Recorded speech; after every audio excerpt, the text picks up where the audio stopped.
curtain calls, and cocktails. I'm your host. I am Rachel Kenny Colter, class of 1998. And I'm Ken Marr, class of 1999. What are we here to do? We're here to celebrate Maddie and Robin Dreeke's 28 years at Canterbury Theatre.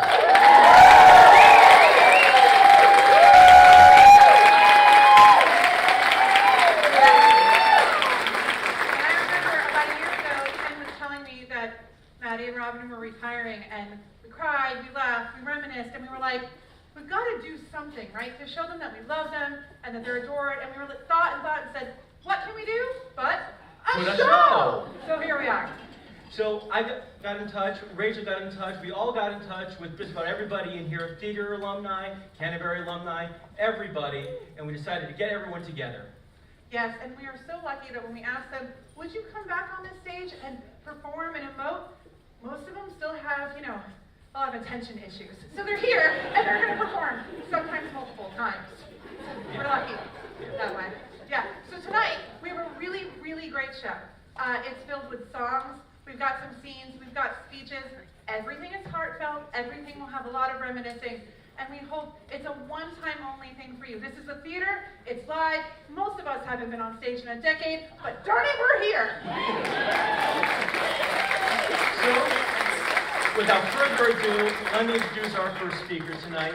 She's the sixth head of school here at Canterbury, Rachel Stone.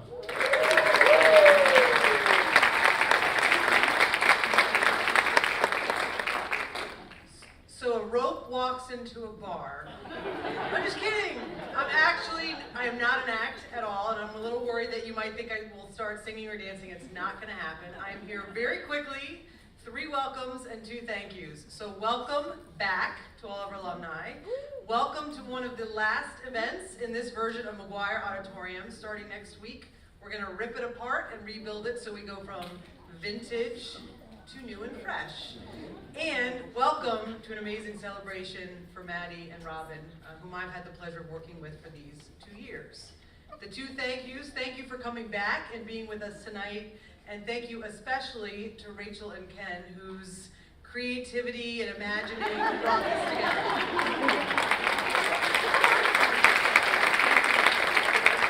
That's it for me. On with the show. So we're going to start tonight with a speech. This person has the utter fortunate of being my brother. And he has the good fortune of being my best friend. Joshua Kenny, class of 2000.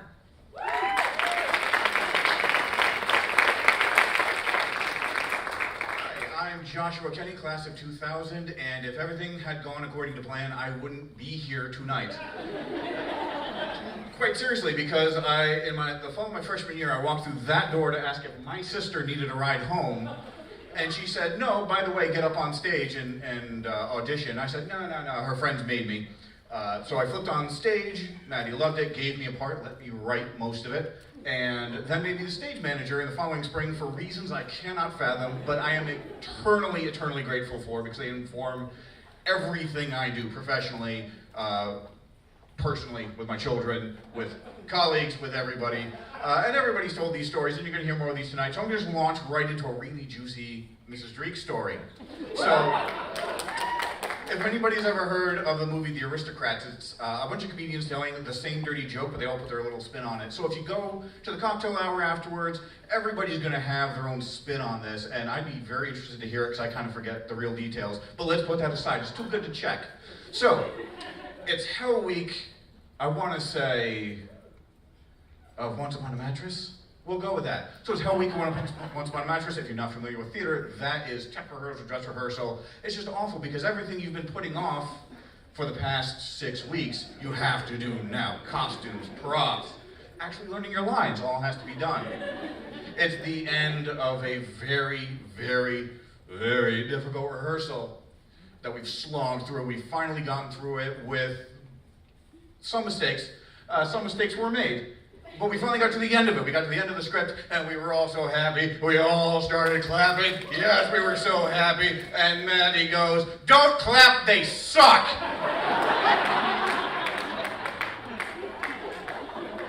Well, we took a bit of exception to that, but only for a moment, because to really know Mr. and Mrs. Dreeke is to know the love that was actually behind that phrase, if you can believe it. And trust me, it was there, because what we knew in that was, you can do better.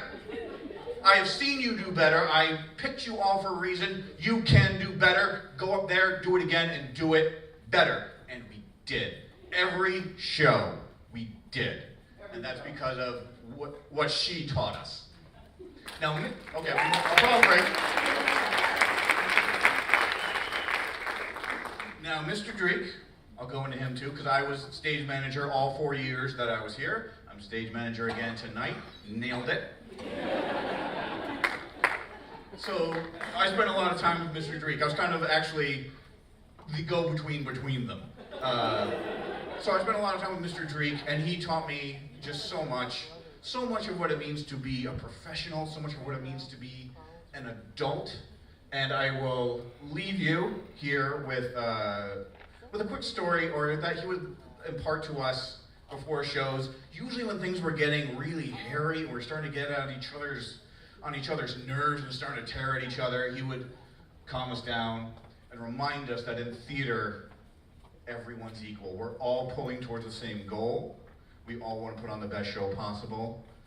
Everyone's on the same page. And in that spirit, there is no such thing as a criticism. You can't give one, you can't receive one. It's all notes.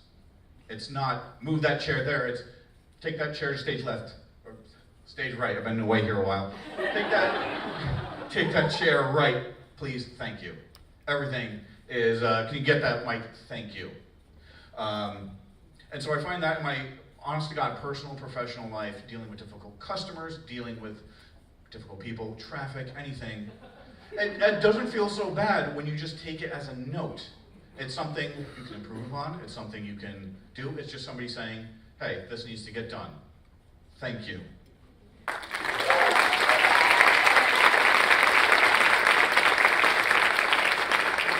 Sorry, that's the end of my bit, but I do have the great pleasure of introducing a masterclass by one of the master thespians produced by this fine institution. Here it is, the masterclass by our own Omar Khan. Hi, my name is Omar Khan, and I'm here to teach you about my masterclass. It's all about acting, it's about directing, it's about feeling, and it's everything that I have learned from the Dreekes. And when you say the Dreekes, I say Maddie and her husband. Because they'll feel the feelings. So really, the other thing that you really need to know while you're acting is to really focus on the lens. And when you're focusing on the lens, all this needs to go away. Because that's how you act.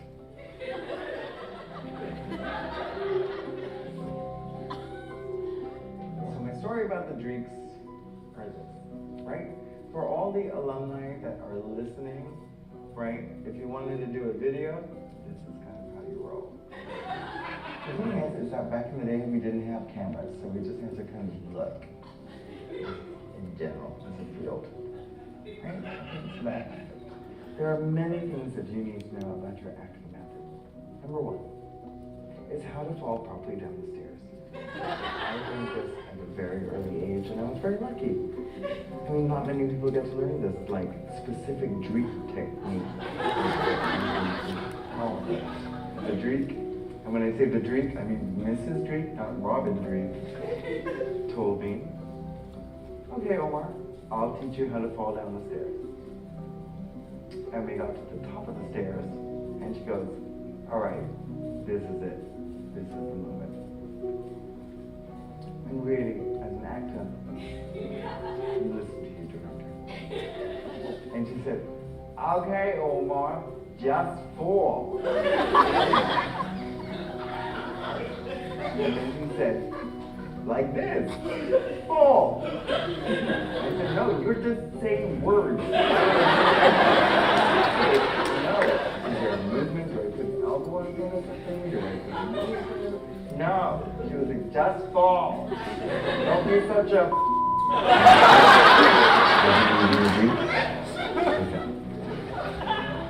for 2 weeks. I performed.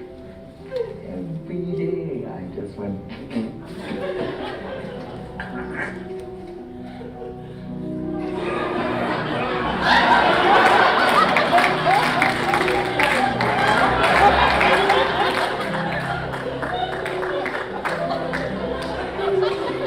you want to be a successful actor, you really need to respect backstage.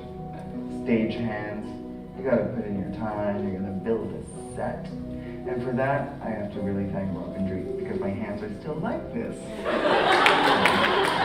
mean, why it's still like this? Oh, I'm so glad you asked that question. Because there was a production of Grease where Mr. Dreeke, and when I say Mr. Dreeke, I mean Robin Dreeke. Oh, okay.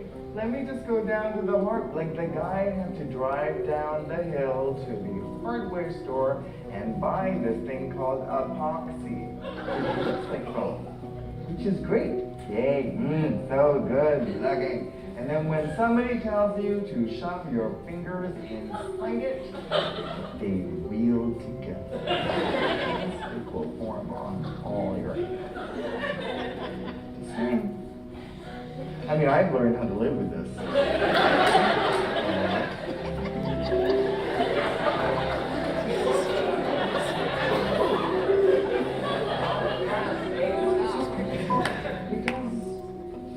I would like to say maybe like a week before the show opened, Dreeke had to touch me.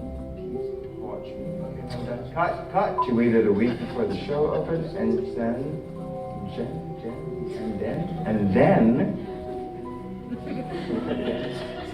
so if you really want to make this as an actor, like a true actor, you need to really,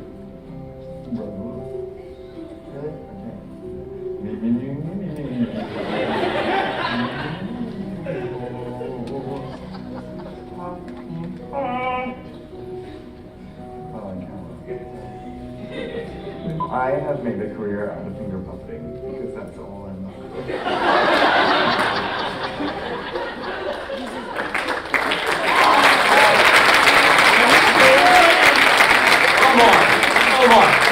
Come here, right now. Yes, right now. Come here.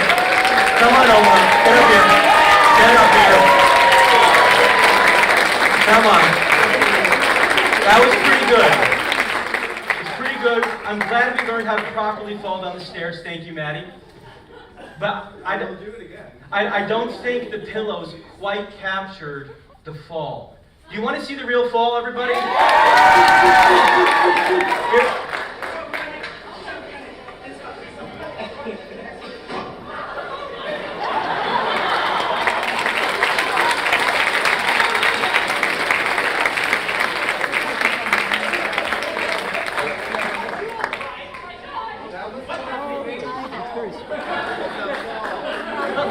That was pretty good. Let's see that one more time.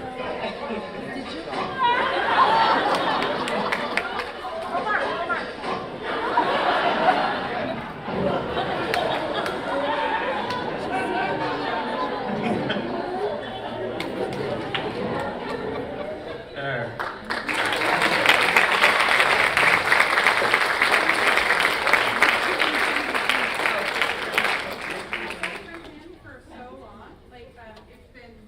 He's been with us and helping us for the show, and he did not know we were going to show that, and that was awesome to watch that.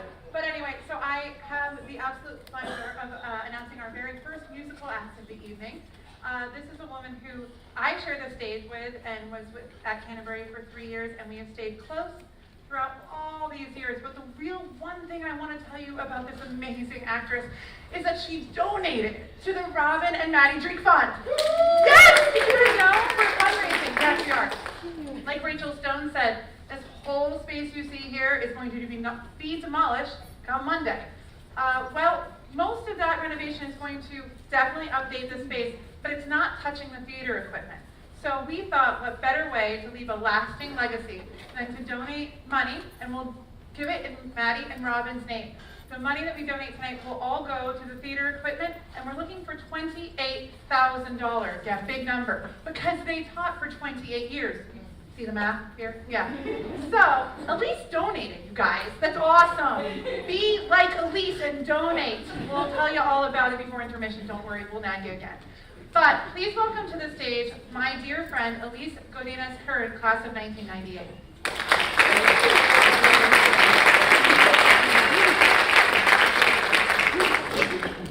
Sorry, this isn't meant for tall people, is it?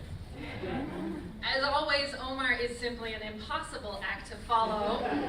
Thank you, but I love you anyway. So rather than try to be as hilarious as him, I really just want to say before I do my musical act is really a heartfelt thank you. I came to Canterbury, and I'm going to try not to cry, and apparently I'm already losing bout. So I came to Canterbury as just felt like a normal person. You know, I didn't feel like I excelled at any one thing. Didn't feel like I was special at any one thing.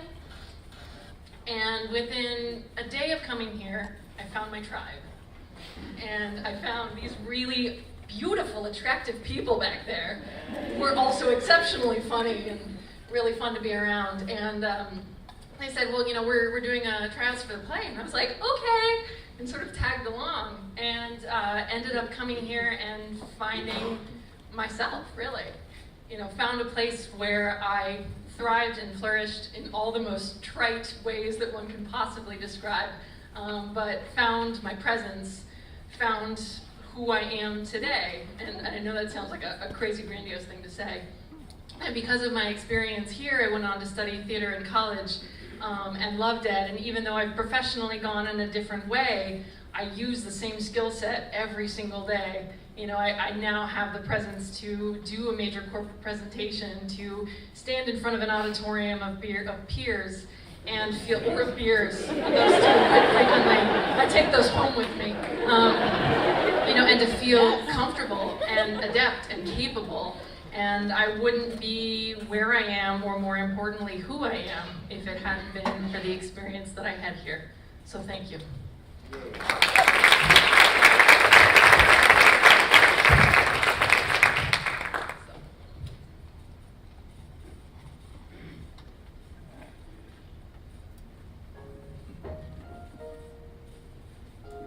And so it was, soon after his encounter with the dragon Fafnir, young Prince Waldir fell into the enchanted mud, and before long his head grew back. Okay. Whereupon he married the Princess Gunther. Okay. And they lived happily ever after. Well, I'm glad.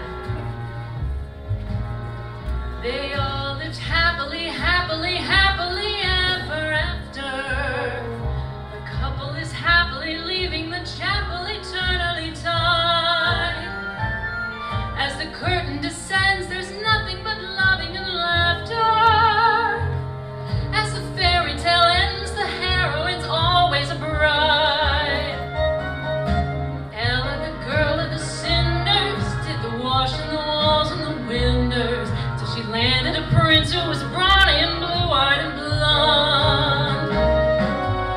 Still, I honestly doubt that she could ever have done it without that crazy lady with the wand. Cinderella had outside help. I have no one but me.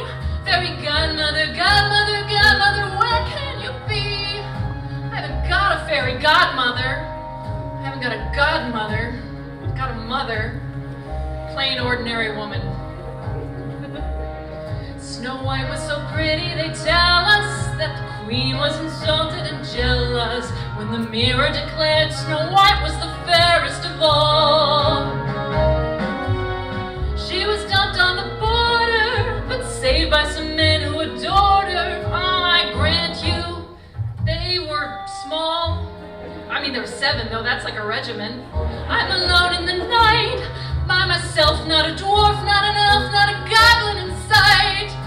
That girl had like 7 determined little men working day and night just for her. I mean, sure, the queen gave her a poisoned apple, but even so,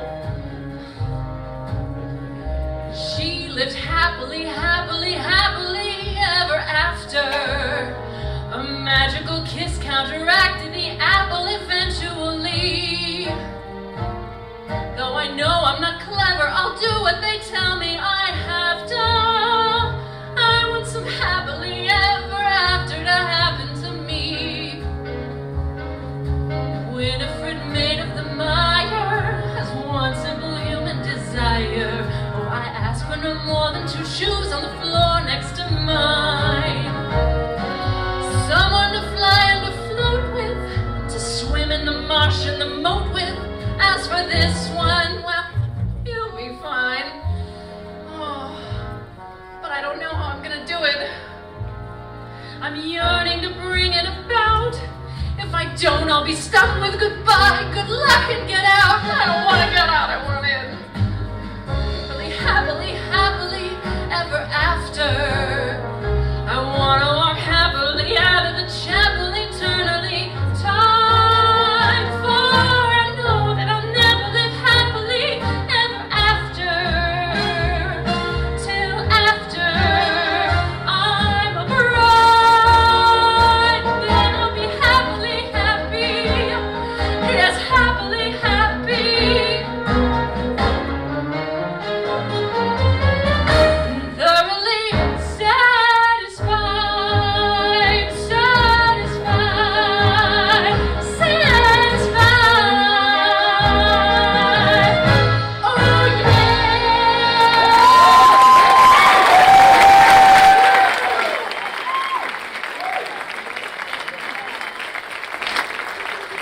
And I have to say, I take particular joy in singing that song because I was always cast as the matronly type, and I kind of wanted the opportunity to play the ingenue just once before it's too late. So it's not too late, right?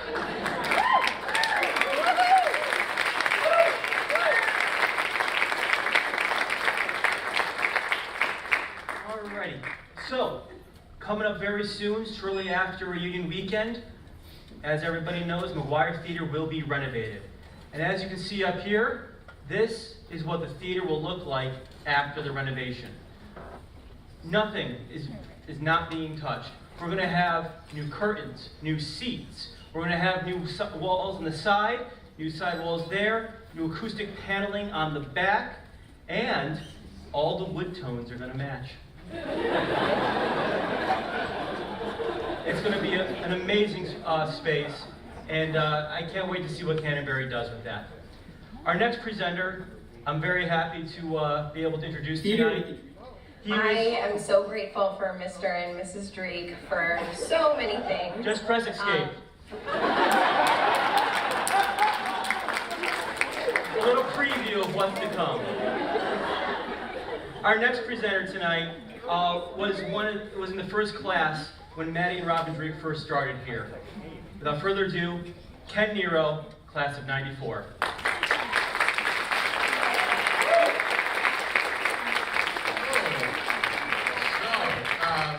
Ken said I was part of the first class, so we started together. And way back then, the theater program was nil. You know, I think that's fair to say. And so we felt like we were building it together, and it was a true pleasure. I want to say about Robin. So Robin was the swim coach my first year here, and well, the swim team was kind of nil. I think we lost every meet that year, didn't we? Yeah. But you know, we forged on, and it just so happened that I didn't swim when I joined the team, and Robin taught me how to swim. So thank you for that. I didn't drown, and I still swim today, so that's a good thing. I wanted to just kind of extend some thoughts. I reached out to some former students and said, anybody have stories? And we kind of had some reminders. I'll share some of those. Some special thanks from our calls, Juan Herrera, Sarah Newman, John Constantine, Karen Kiefer, and Sarah Atchison. They wanted to send their love. I wanted to kind of tell a little bit of let's just say we were a little mean to Mrs. Dreeke. So we kind of developed a habit of, for the 4th of July, April Fool's Day, of playing practical jokes. And they were kind of epic, I guess you could say. In one event, we sort of rigged the stage with some strobe lights and lighting effects, and we had people staged on the side, and we rigged some sound effects for like buzzing, and we staged an electrocution of a student. So you can imagine poor Maddie in the middle of rehearsal, hearing the scream, seeing flashing lights, and the lights go out. And then when the lights came on, seeing a dead student. Another year, we sort of staged an elaborate argument between two students who were dating at the time. And, well, it is a Catholic school, and as the fight escalated, the people in the fight revealed that they were pregnant. It is a Catholic school. And of course this was an April Fool's joke, so everybody in the cast was in on it. So after, Mrs. Dreeke is, what are we going to do about this? Okay, we need to talk, let's go talk in the hall. We all yell April Fools. That's what you do when you love your teachers. So, just figured I'd share those, and it's good memories. Robin did properly chastise us for that. But the other thing I wanted to just share is Mrs. Dreeke. My senior year, she said to me, because we had built this program together, one of the things she felt was that I had put so much time and energy into the work, and it was hard because we did 3 shows at the time, and we still had sports. We were required to do 3 sports back then, so that we didn't have you could take 1 season off. So it was tough, and Mrs. Dreeke said to me, because I was going to school for theater, tech theater, she said she was going to treat me like an equity stage manager for our spring musical that year. An equity stage manager has a lot of work to do. And so it was really tough being a senior and trying to run rehearsal processes and get all that in order. But it taught me really great professional skills. So I rely on those skills now as an adult in my current career. So thank you for that, and thank you for just being a support, both of you, through my 4 years here. I really appreciate it. So thank you all, and thank you.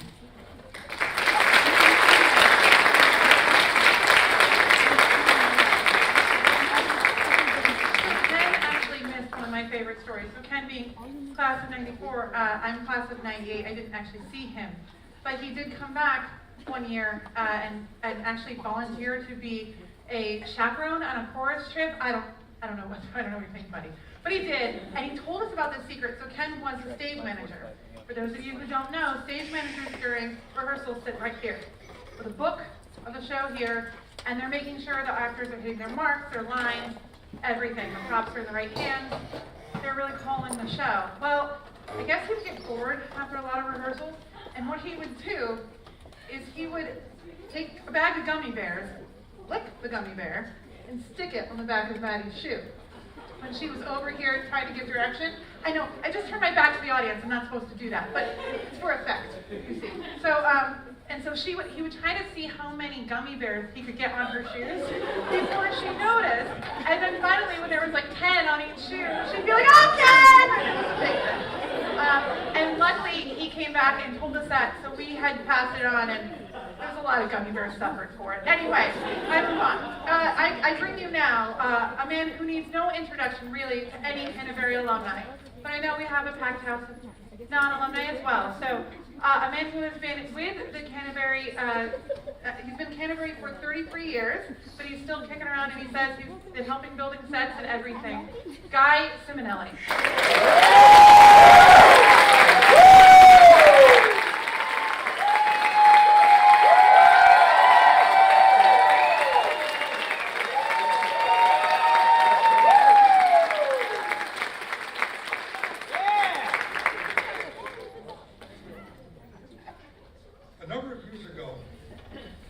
self-esteem became a specific item listed in the school's curriculum.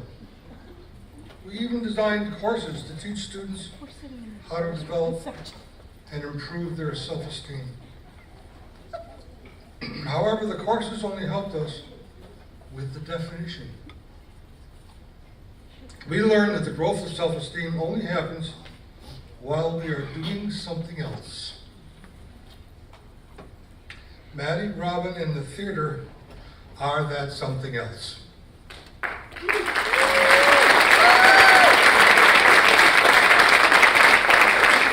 Being a part of this process is what brought us into theater, and it is what brings us back here tonight. All you had to do is show up. You all know the rest. The list of people who dared to invest in Canterbury Theater is endless, and we are hearing from some of them tonight. I ask to speak on behalf of one of these volunteers who was taken from us years ago, but who needs to return briefly for this event. His name is Stan Guy, and he was part of every set Maddie and Robin proposed during his years with us. Robin is the master of illusion. He can make the set look like anything Maddie wants. Stan was there to help build it and convince Robin that anything was possible. I actually watched the two of them build the same set of stairs 3 times before Stan was happy with them. What surprised me the most was that Robin let him. And those steps returned to countless shows afterwards as I heard Robin whisper, "Thanks, Stan." On behalf of Stan Guy, thank you, Maddie and Robin.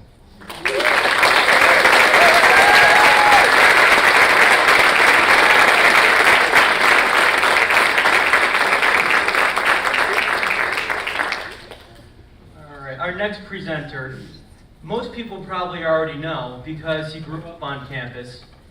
I actually got to babysit for him, while I was a student here. He unfortunately cannot be here tonight, but he did send this video. Chris Bolster, class of 2004. Theater with the Dreekes can only be described as magical.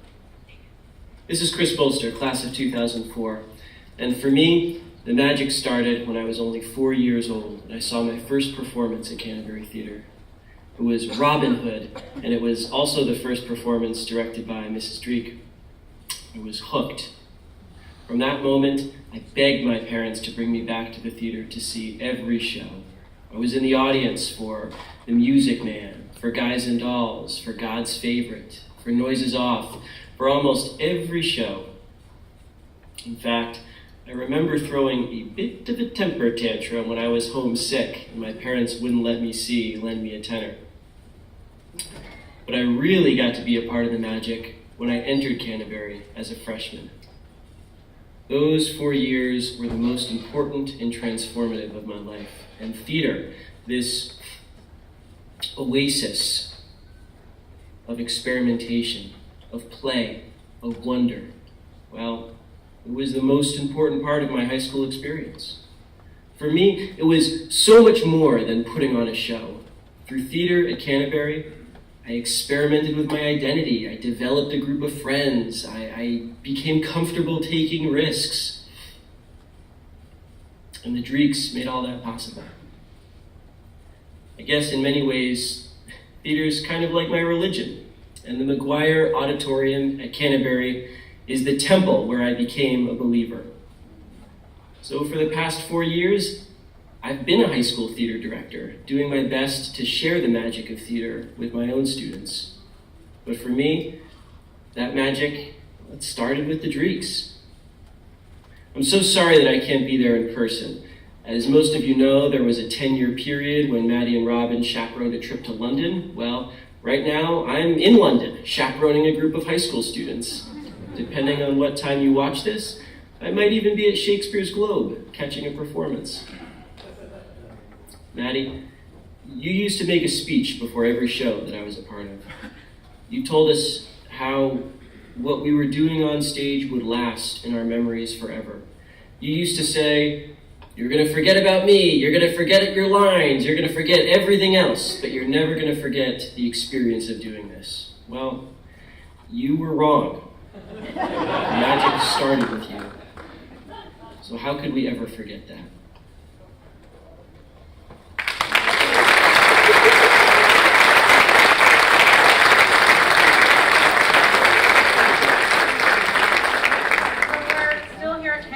And nobody's done any Shakespeare, you guys.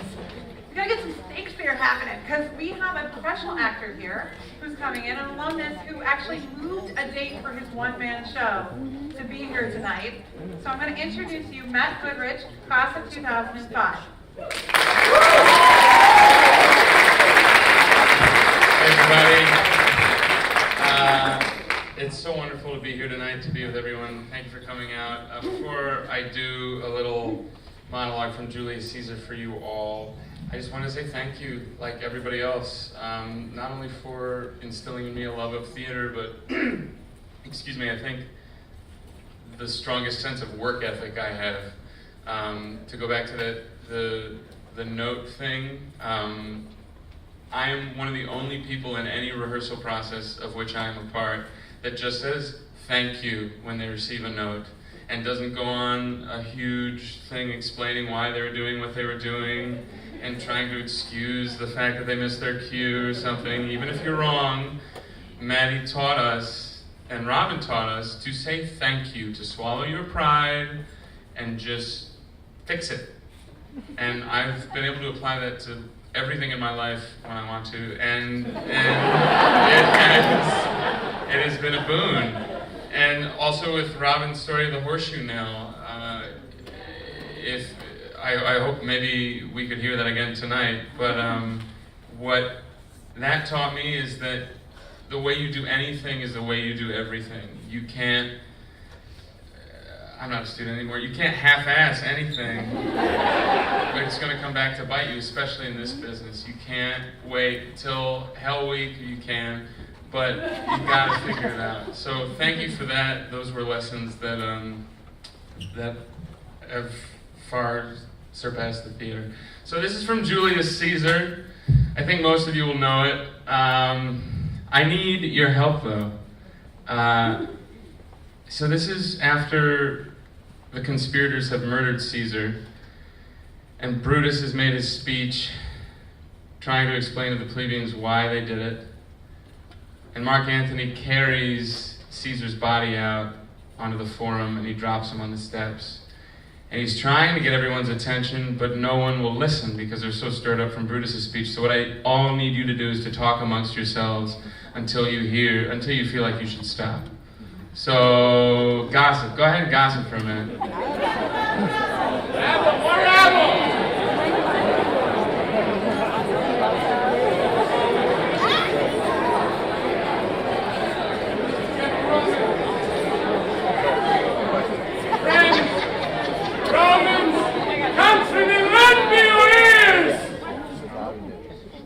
I come to bury Caesar, not to praise him.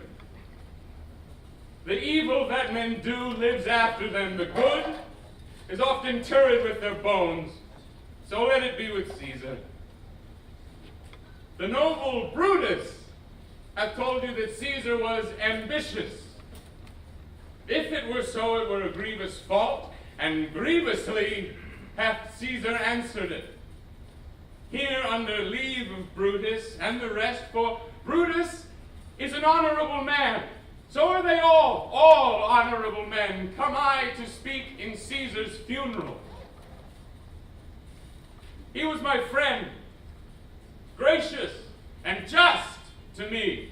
But Brutus says he was ambitious, and Brutus is an honorable man. He hath brought many captives home to Rome, whose ransoms did the general coffers fill. Did this in Caesar seem ambitious? When that the poor have cried, Caesar hath wept. Ambition should be made of sterner stuff. Yet Brutus says he was ambitious, and Brutus is an honorable man. You all did see that on the Lupercal I thrice presented him a kingly crown, which he did thrice refuse. Was this ambition? Yet Brutus says he was ambitious, and sure he is an honorable man. I speak not to disprove what Brutus spoke, but here I am to speak what I do know. You all did love him once, not without cause. What cause withholds you then to mourn for him? Oh, judgment, thou art fled to brutish beasts, and men have lost their reason. Bear with me. My heart is in the coffin there with Caesar, and I must pause till it come back to me. Thank you, thank you. I love you so much.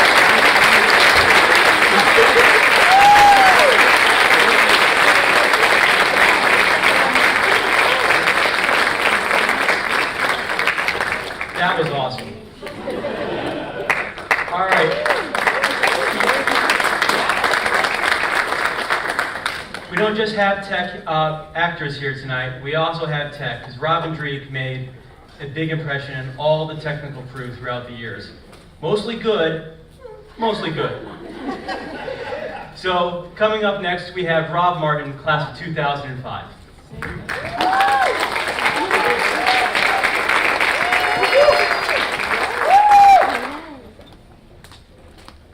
It's like 10 years since I've been up here, jeez. Where are the Dreeks? Oh, hey, Mr. Dreeke. I'm not very good at this, so I'm using my phone. It's an iPhone. I know, it is an iPhone. If you don't know, I work at Apple. Come and ask me questions. Only when I'm working. It's been really nice to see some familiar faces and hearing all the different stories on how the Dreeks have influenced everyone's careers and the time they were a student here at Canterbury. I could not tell you when I first met the Dreeks because I was a faculty kid. Some people may know my grandmother Gilda Martin taught here for 40 some odd years.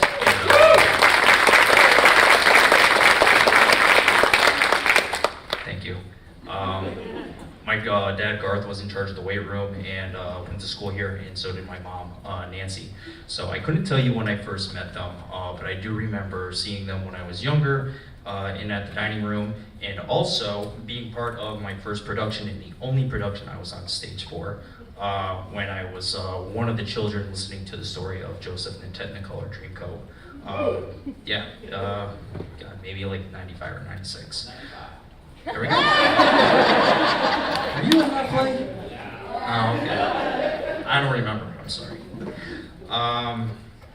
So years later when I started, when I joined Canterbury, I didn't join tech at first just because it wasn't for me, or I didn't join the production because it wasn't for me, and I thought it was really just all being on stage, and that was not my gig. However, it was my brother's gig, and he would go ahead and tell me how much fun it was and how much enjoyment he had out of it, so I decided I would go ahead and join. And like I said, I was not one for the stage, so I helped out backstage with our tech team. Mr. Dreeke, thank you for everything that you've done over the years, besides going ahead and teaching me how to build elaborate sets and having a lot of fun up here and letting me have more fun taking them apart. Usually if there was something very heavy that needed to be moved or broken down, I was usually the first person to go to for that, so thank you.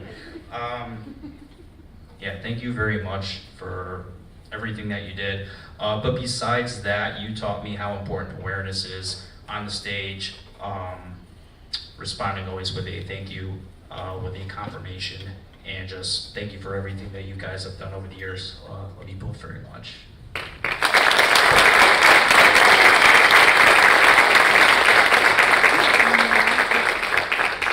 And like I said, I'm not one much for the stage, but my brother was. My brother's most memorable performances for me was when he was the Pirate King for Pirates of the Caribbean. We're the Pirate King. That's the most you'll get out of me. Or when he was Jack in Into the Woods and he was crying over his cow, Milky White. So ladies and gentlemen, my brother David Martin, class of '06. I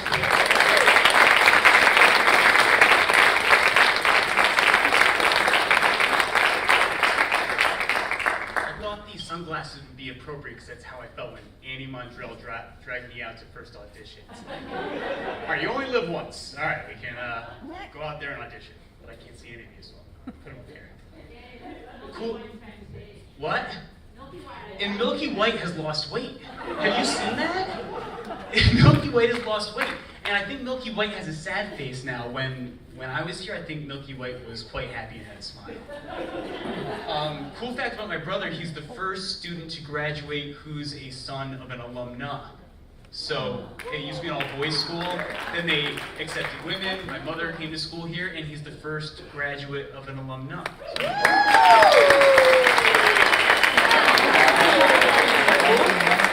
And he works at Apple, so we're both like technologically savvy with our iPads here. Hi, Mr. Dreeke. Thank you for teaching me how to hammer a nail. Hi, Mrs. Dreeke. I think the last time I saw you, Mrs. Dreeke, was at Dunkin' Donuts at 4 a.m. It was insane. So I traveled to New York City. I coach an elite amateur triathlon team, and I'm there at 4 o'clock getting my gas, about to drive into Chelsea to coach, and there she is getting coffee. It's 4 a.m. What are you doing here? And she's like, oh, I'm about to go for my swim. I was like, oh my God, we should swim sometime. She's like, no.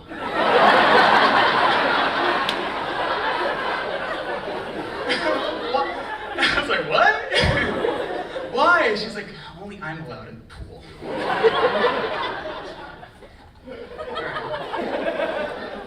So, I just kind of have notes here. I had nothing planned this morning. I'm like literally training throughout the day. I'm swimming and I'm singing Pirates of Penzance while I'm in the pool swimming. I'm on my bicycle trying to think of what to do.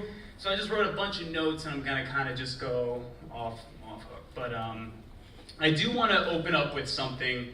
I was actually with my boyfriend the other night, and we started talking about Mr. Rogers, and he was like, do you know Mr. Rogers had tattoos all the way up and down his arms, and that's why he wore all those sweaters? So immediately I'm like, Google, let me find a picture of Mr. Rogers with all these tattoos. And I actually stumbled upon a video of Mr. Rogers testifying in front of the Senate on behalf of National Public Radio. And he basically got Senate to pass a bill where then $20 million was put through to push through National Public Radio. So I watched this speech, and it was incredible because it reminded me of the Dreekes, because Mr. Rogers was all about kids, and he wanted to create the best influence possible for kids around the world, and that was his goal. And one thing he said was that his goal was a neighborhood expression of care, to help children believe that they are unique, and he wanted to let kids know that he loved every child just the way they were.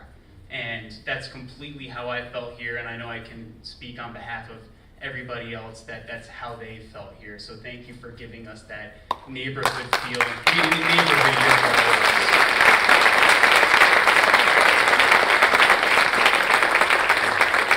So I have a note here to talk about London. So I went to London twice with the Dreekes, and that was huge for me because they were my first experiences abroad.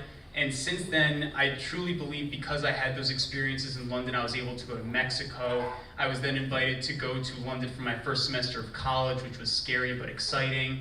And then I studied abroad in Italy, and I studied Renaissance painting and art, and was completely spoiled. And since then, I've traveled all around the world. I was in Italy last year, and I led a bike trip of 300 miles throughout Piedmont, Italy, and Torino. And my travel abroad experience started here with the Dreekes. And I felt comfortable, I felt passionate, and they taught me to be passionate about my traveling and to be inquisitive and learn, and that started with them. So it's truly special. So one thing I have under London is Ian's hair on this photo. So Ian Bolster, we're sitting at this bar, and it's Mrs. Dreeke, Ian, and myself, and Ian had this hair that was like Tina Turner hair. Like, there could have been things hidden in this hair. And for some reason, this photograph has lingered around my apartment through the years. At the Globe Theater, one of my favorite memories was we did this we did this drill where we would run out onto the globe stage and we would try to convince the people who were touring the globe of different things. So one day we ran out there, we all screamed like, ah, like something was going wrong, and you could just see the eyes of people on tours like, what's going on? Like, what is happening? And it was a special moment because it made us realize as actors that we have power over the audience. And then the next scene we went out and we prayed, and we got down to the front, we all got into praying positions. I don't know if anyone, do you remember this? Were you there for that? And we all started praying, and we saw people in the audience starting to, it was really special, it was incredible. And do you also remember Raisin Face Pumpkinhead? Like, they were the craziest drills that these teachers in England put us through. And I came out of it, and I came home, and I showed my mother all these things, and that's when she put me on medication. It was, that's when she knew something wasn't right. I also have Nutella written down here, and that was the start of my Nutella binge and going to Costco and buying very large quantities of Nutella.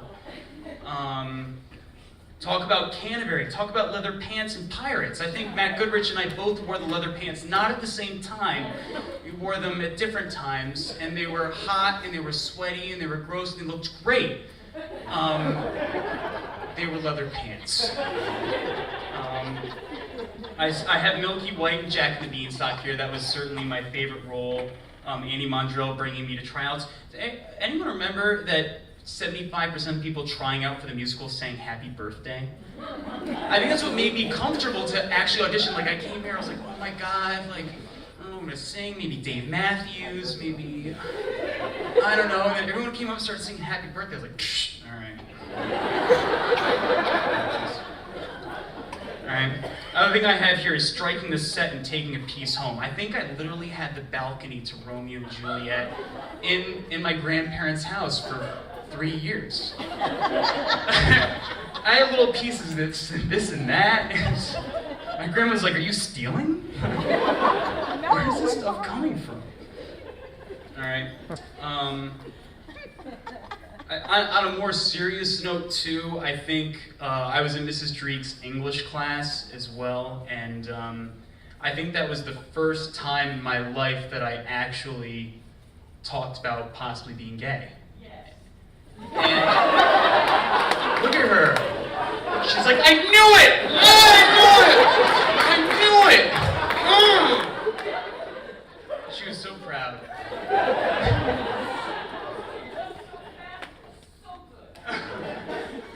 But again, I think when I talk about that neighborhood of care, and she and her husband both gave us this sense that we were in this incredibly safe place where you were loved unconditionally for who you are. And the fact that I felt that comfortable to do that in that space was truly amazing. So thank you.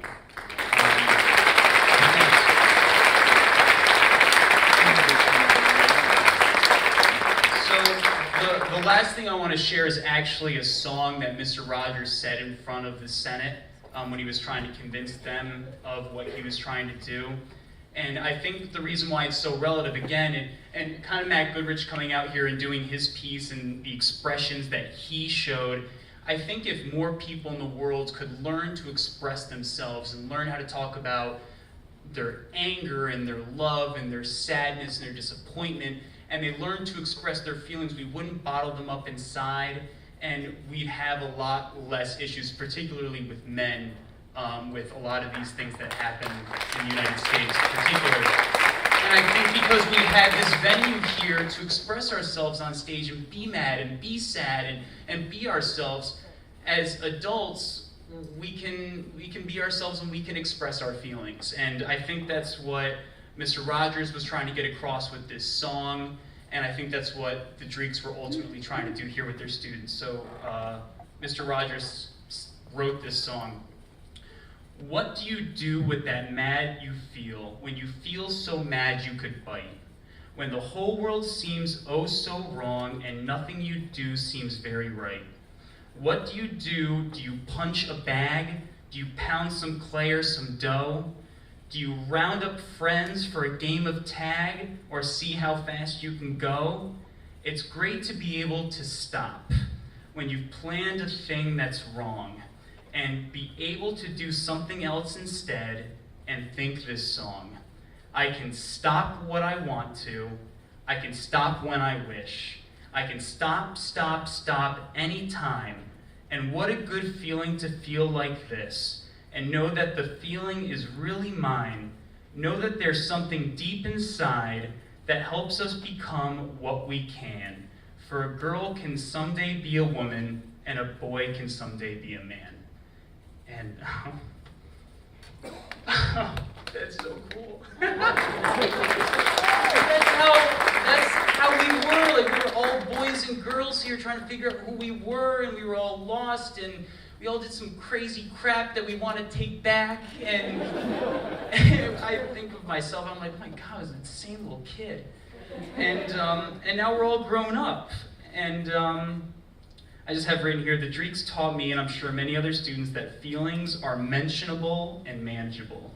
Through working out our feelings of anger, love, sadness, and happiness on stage, we could have a meaningful expression that we cared for and sought for. And thank you for this safety net that allowed all of us to just be us. Thank you. Love you.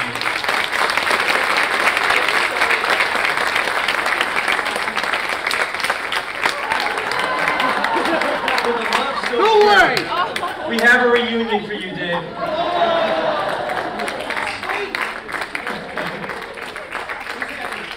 Yeah, I think so. Enjoy your lives together.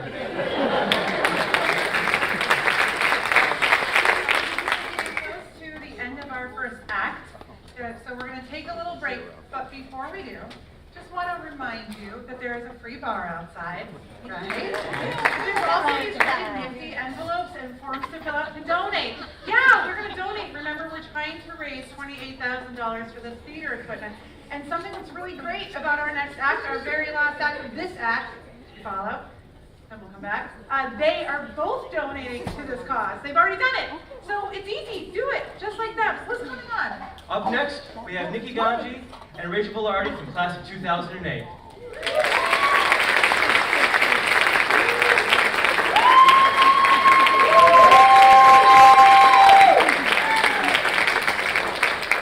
Hi everybody. Like everyone else here, there's so much that we would want to say to the Dreeks, so much that we owe to you guys for the people that we've become today. I think the only thing I can really say is that you made this place a home away from home for us. It was a place I did homework. It was a place I got ready for dances, had dinner multiple times, talked about problems. It was a safe zone, and I can't thank you enough for putting that together for us. The song that we're going to sing is something that we think kind of encapsulates everything that that you guys kind of did for us, and a way to say thank you. And I just want to share a quick story. My senior year, it was Hell Week for Annie Get Your Gun, and we were called in for a Sunday rehearsal because things were looking real rough. So that morning, my godmother, who was my best friend in the entire world, she passed away from cancer that morning, and I found out on the way to rehearsal. And I came in and I burst into tears, and everybody hugged me, and then we got to work. And it was the best therapy I could have ever gotten, and we pulled off a really good show. So, just to echo what Nikki said, this was our home, and it still is, I think. And it's where we found ourselves and where we had a safe place. So thank you guys for everything.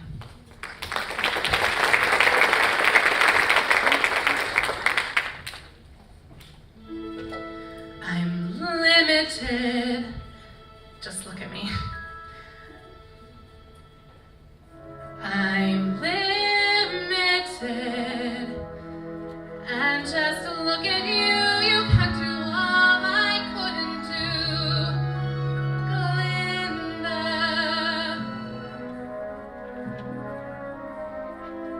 So now it's up to you, for the both of us. Now it's up to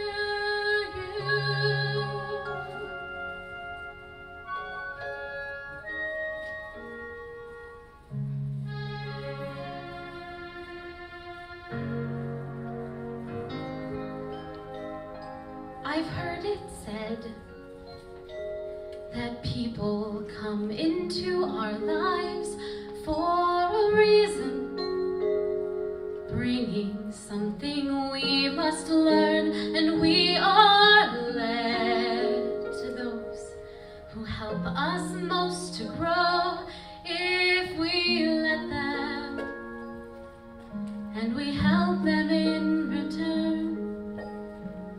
Well, I don't know if I believe that's true, but I know I'm who I am today because I knew you.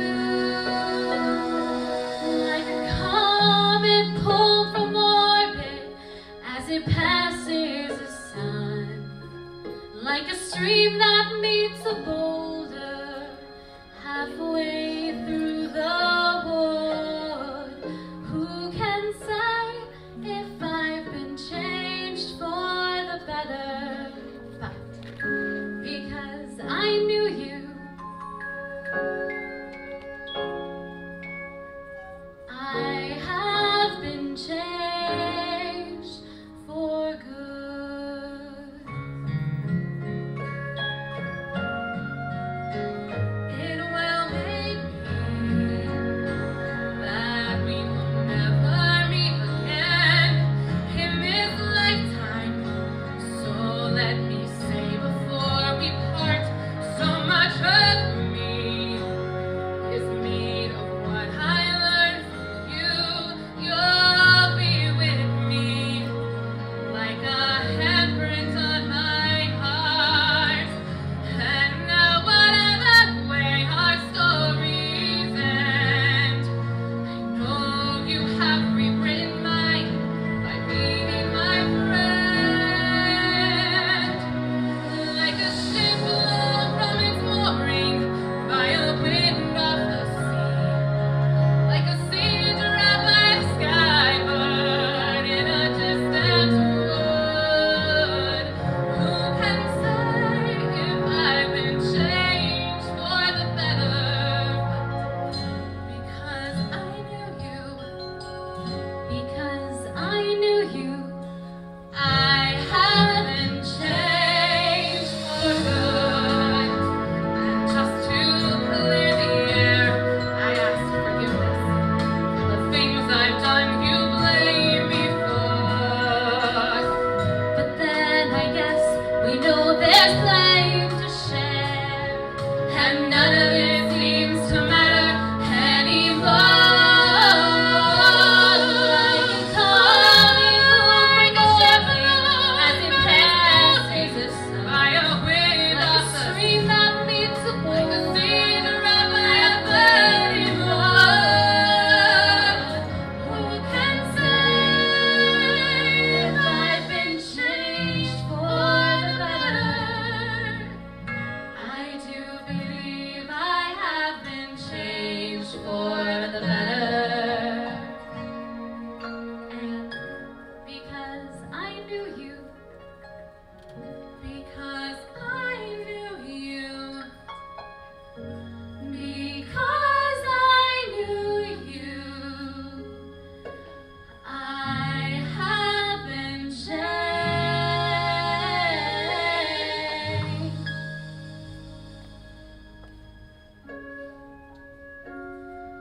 for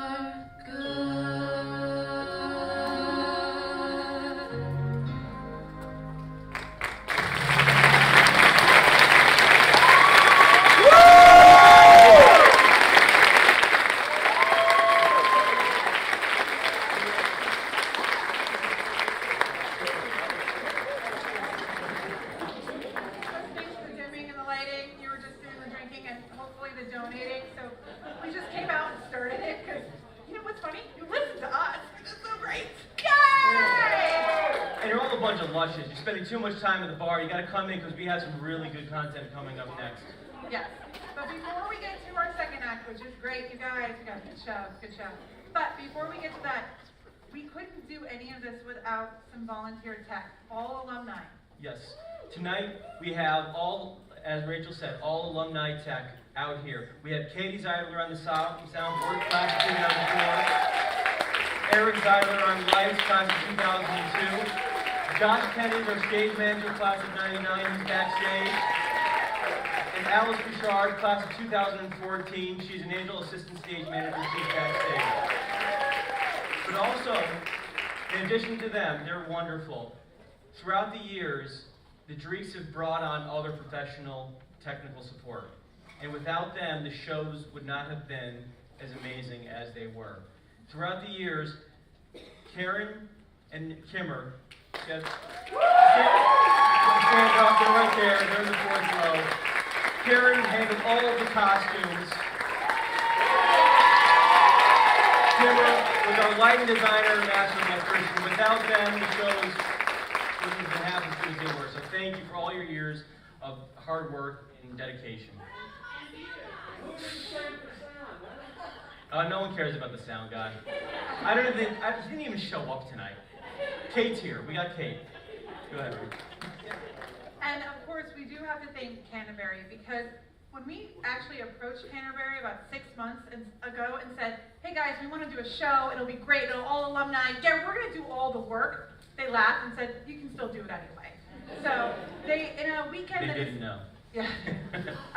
In a weekend that is filled with so many alumni events and they're getting pulled in many different directions, honestly, it was one phone call and they were like, we're on board and how can we help you? In 6 months of meetings and emails and Google Docs and everything, we cannot thank Canterbury enough. I mean, yes. Rachel Stone was great. She let us have this theater because it is getting torn apart on Monday.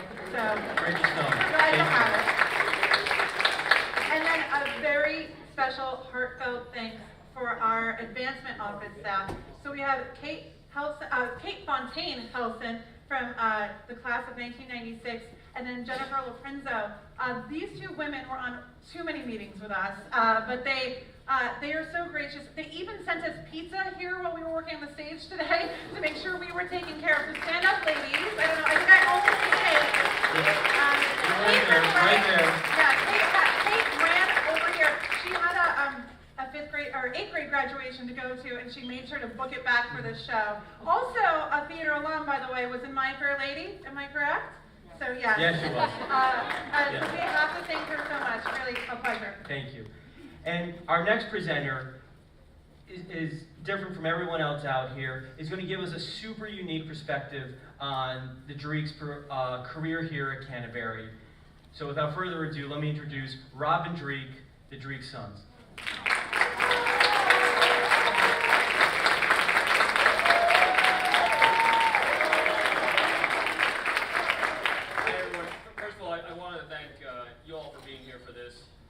For being invited and asked to say a few words. It's been a unique perspective for me, and that's why I kind of share with y'all. But as soon as my parents let me know what you all were going to do for them, I jumped on the opportunity to come up and do it like this. I think I might have made it to 1 or 2 plays live. I've seen every single set though, whether through photography and being in the back, because there's not a prouder person in the world of the work that you all do on tech than my dad. And also just seeing the skills he's learned over the years in all the schools he's gone to and the mastery he can do with light and screens and all that has been pretty amazing. And also listening to some of these stories, they're pretty remarkable. And the first thing that struck me was, this doesn't relate to me at all from my optic. Who are you people?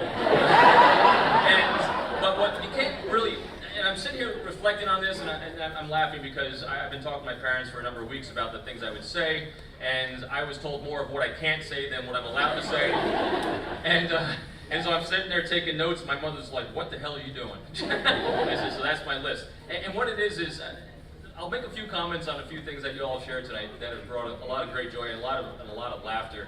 And that's what it's really been like living with them when I first met them on November 8th, 1968. My mother was 21. My father was 23-ish, we think. And it's been a unique journey for the three of us, because all the things that you were saying you learned from them, tolerance, being kind, humility, all these things, I'm sitting here listening to this, laughing at, I don't understand any of you people, what you're saying about them. Those are actually been themes throughout our entire lives. And I'll tell you, the one thing that has resonated more, that I really recognize in the last couple of days more than anything, is work. My parents are probably the hardest working people I've ever met in my entire life. They got to hear on a journey that was a long, long journey, but it's funny because their passion for the theater has always been there. Growing up in our house was a really hootenanny, at least every Friday night. I don't know if you know, does anyone know my father plays guitar? And I'm not talking just play guitar, he is a massive guitarist. If anyone understands guitars and understands what a 12-string guild is, and watching him play that thing was pretty amazing growing up. And all his buddies would come over and do the same thing. We might, they said I couldn't say it, I'm going to say it anyway. We might have been eating fish sticks, but the music room we had in our house was top of the line. From microphones to reel-to-reel recorders, to both my parents being so freakishly obsessed with performing and putting things together that I remember at 8 years old, all the friends of the family and all their guitars came over, and as my mother and father drafted the Donner Party story to music. And they had it on reel-to-reel, to go nowhere, but they did it. Composed songs for Pete Seeger and sent them. I mean, this is a family that definitely believed follow your passion, and if you work hard enough, you can achieve it. I thought that was right until I failed at a lot of things I tried to do. Because my mother is probably one of the greatest cheerleaders on the face of the planet. Anything I tried to do, she said, you're the best. You can be an Olympic athlete. I was a moron and listened to her. What I've come to realize in recent years is the fact that with hard work you can achieve anything. And it's what they actually intuitively were doing and didn't realize, and what actually everyone in this room has done for their entire 4 years with them and beyond. If you work hard at relationships, you can do anything. And that is the key bedrock of everything I've learned and everything I've done and taught, with my time. And this is the other embarrassing thing. You all probably know more about me than I think you do. My mother's got the biggest mouth on the planet. When I came in the FBI, I used to have fun time. I asked, well, what's going on? Next thing I know, the world knows what's going on. So I tried doing that in New York City where I worked. I was like, oh, are these Russians from the United Nations over here that you work against? I'm like, okay, we're done. So those are the kind of funny things. I'm going to bring a few more things up that are also. When you mentioned my dad being the swim coach here, that brought up probably one of the greatest memories of my entire life. So, in my high school, I grew up in Carmel, New York. We grew up very close to here. We didn't have a swim team or anything, and I was talking about hard work and diligence. I went to my high school guidance counselor and said, hey, I want to go to the Naval Academy. She laughed. And I said, yeah, but my mom said if I work hard, I can do anything. So it took me an extra year to get in. My son takes off in a couple weeks. And I also bring up that too, because I am very blessed. My mother and father suffer proud parent syndrome. I also suffer proud parent syndrome, and it's because of how I learned from them about how to interact with the world. And that's what I'm hearing from you all as well. And so here I was thinking I could do anything, and it took me an extra year to get in, struggled to get through there. Where's Kim Muirhead? You're a freak that got so there through. She had fun there. I'm like, I did something totally wrong. And so I want to go. I want to start be a swimmer. Yet, here's my mother. You can do anything. You're a great swimmer. I never swam before competitively, and yet I want to try to swim at Navy. What a moron! And so my dad, he's a swimmer. He swam in high school, and so he became my swim coach at the YMCA. And I was a dumb football player. You know what he made me do? And here's our tactic. I had to put on my football pants with the pads in it, and he put weights in them. And he said, swim! And then when I could actually do a lap, he said, no, that's not enough. And he put those flexible weights around my wrists and my ankles, and made me do this for hours. That's the swim coach. Yeah, good stuff. Hard work. So it's been a long journey. Self-confidence, definitely that, because when you have a cheerleader like that behind you, it's hard not to, but, don't clap, they suck. I can't imagine you saying that to anyone in our own family, except maybe Dad. So the journey started, New York, matter of fact, my dad's love of theater started when he was young growing up. his best friend in the world was a man by the name of Pat Adiarte. And Pat Adiarte is actually my godfather. Lost touch with it all these years, and I only remember, them coming over, family photos, like when I'm 1 or 2 years old, and I said, so Dad, who is this guy? And we're watching MASH one night, if you can see the MASH reruns right now, and this guy pretending to be a Korean guy, he's actually Filipino, comes on screen. Oh, there he is, right there. That's Hojan. I was like, what? Yeah, that's my godfather. He loves the theater, and so he aligned always with all these theater people. He was in The King and I in the theater. In the New York City. He was on all these little roles here and there. So that was his side of it. My mother worked at Benton Bowles advertising as she's taking ballet and dance lessons in the city, and so they met in the same venue, and so they worked their entire lives to the moment when they came here. Because through that hard work and diligence and constant focus on that passion that they had for composing, for being who you were, and engaging the community, and even when it just was friends. When they came here and they started to take that energy and focus it on what they wanted to impart with all the students they touched, that's when it really started happening. And you start taking lives to a much higher level. And there's no better compliment in the world than someone who wants to be like you. And what I've seen and what I've heard has been pretty remarkable about the ability that they've had to touch people in that way. And the fact that people wanted to honor them and make that connection and demonstrate that relationship, that as soon as I heard that, those are retirements you go to.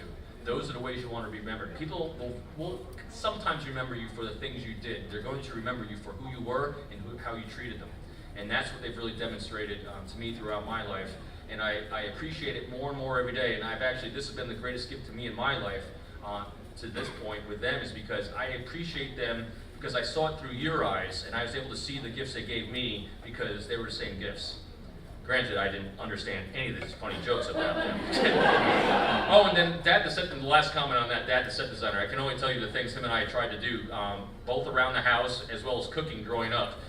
He got a lot better at working with tools. we had some offers going.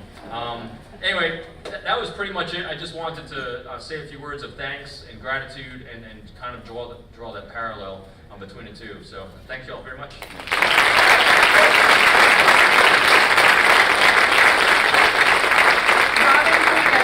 Just such a unique perspective. We always think of the Dreekes so much here in this theater that we forget, they have lives outside of here. So thank you. Our next presenter is actually going to sing us a song. He came all the way from Hong Kong. So, let's welcome Calvin Lai from class of 2008 to the stage.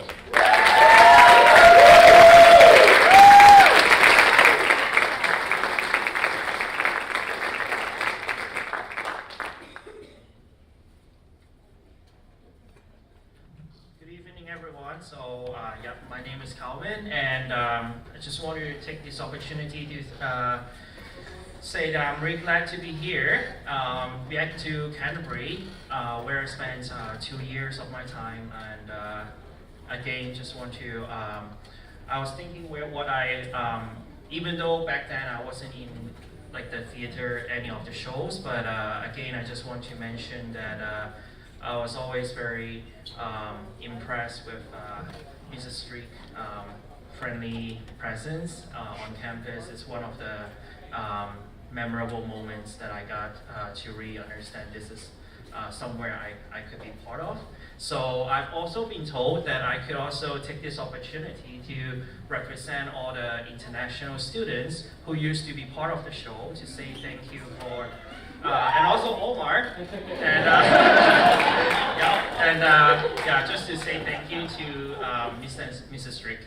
So so I prepared a song for you guys and hope you all will enjoy. It's called a song called You Raise Me Up by Josh Groban. So you all like it.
my soul so weary when troubles come and my heart's burdened be, and I am still and wait here in the silence until you come and sit a while with me.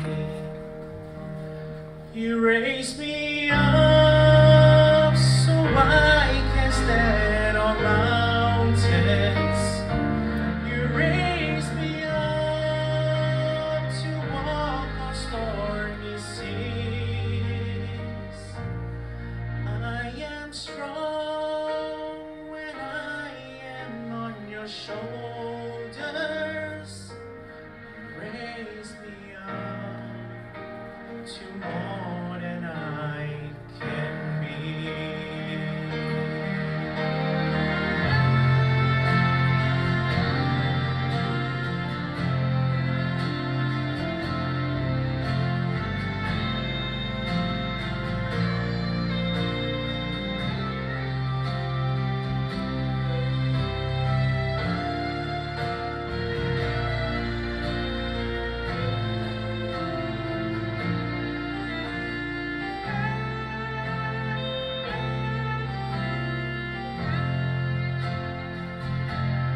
Raise me up so I can stand on mountains. You raise me up to walk on stormy seas. I am strong when I am on your shoulders. You raise me up to more than I can be.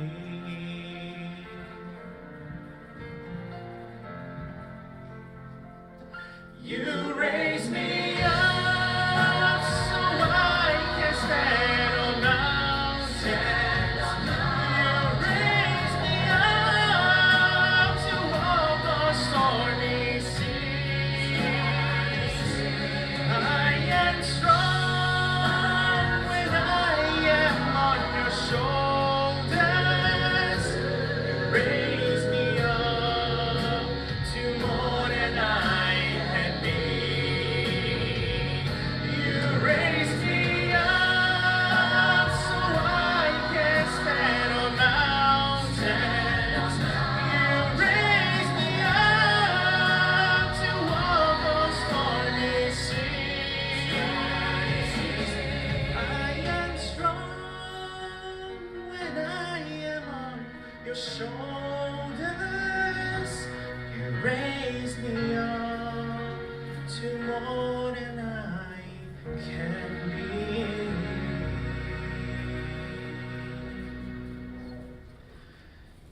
You raise me up to more than I can be.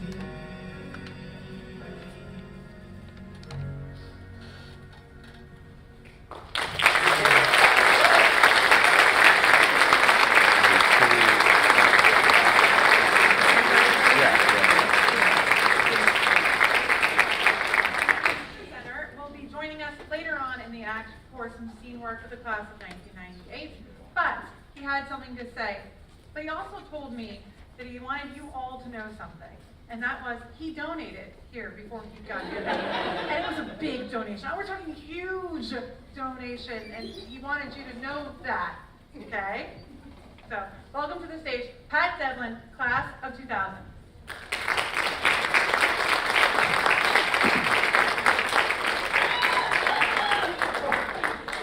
So what Rachel failed to mention was mine was the biggest donation of my class so far.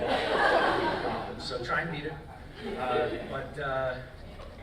I really enjoyed my time at Canterbury, and a huge part of that was the Dreekes and what they did for me.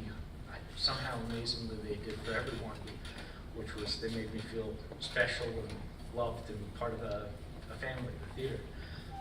They also did something else, which was teach me. I had two talents. One was acting, which started Rocky. I joined Lend Me a Tenor with Dan Burmester as my Max. I was on blanket. I can't remember my role.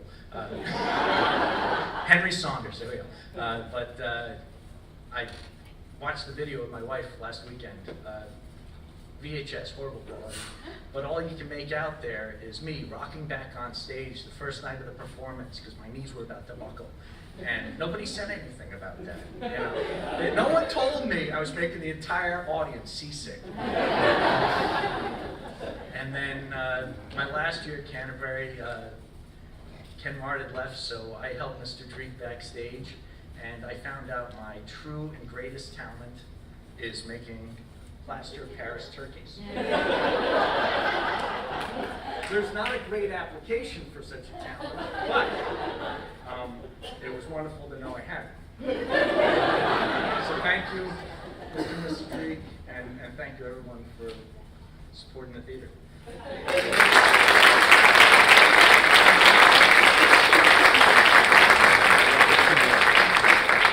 Alrighty, our next presenter tonight, unfortunately said she couldn't be here, but then she moved heaven and earth, and now she is here tonight.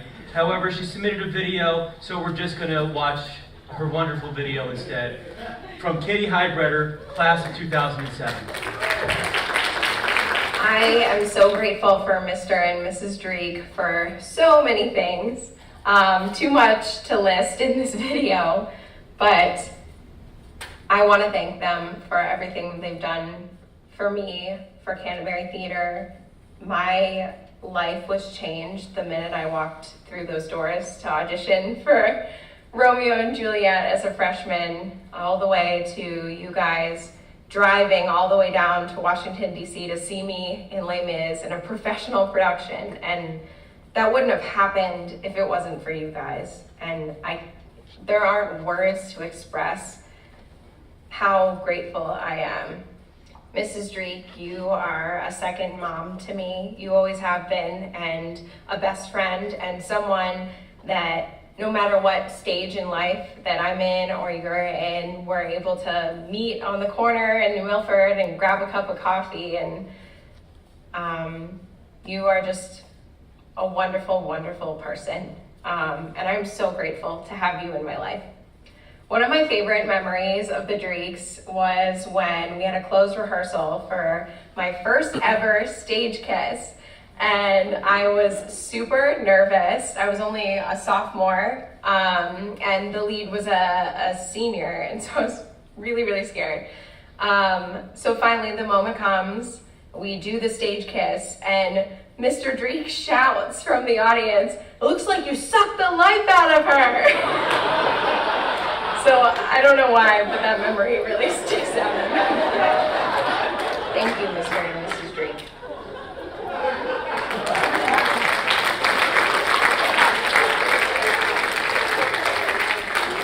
It's so fun to get to the stories, and one of the benefits of being on this side of the stage and putting this all together is I've got to meet a whole classes of people I never would have gotten to meet and see their passion for the Dreekes as well. Our next speaker, I just met him backstage, so we've been emailing back and forth, and we're just avatars to each other until this afternoon. I said, "Tell me something," and he said, "You know, I never really read Shakespeare before, and I never understood it, if that were the case. But with the Dreekes, I did. So I did the plays, and I did it afterwards, and I'm just so thankful." I hope I'm not taking his speech away. That might have been it. I don't know. But welcome to the stage, Tom Naylor, class of 2008.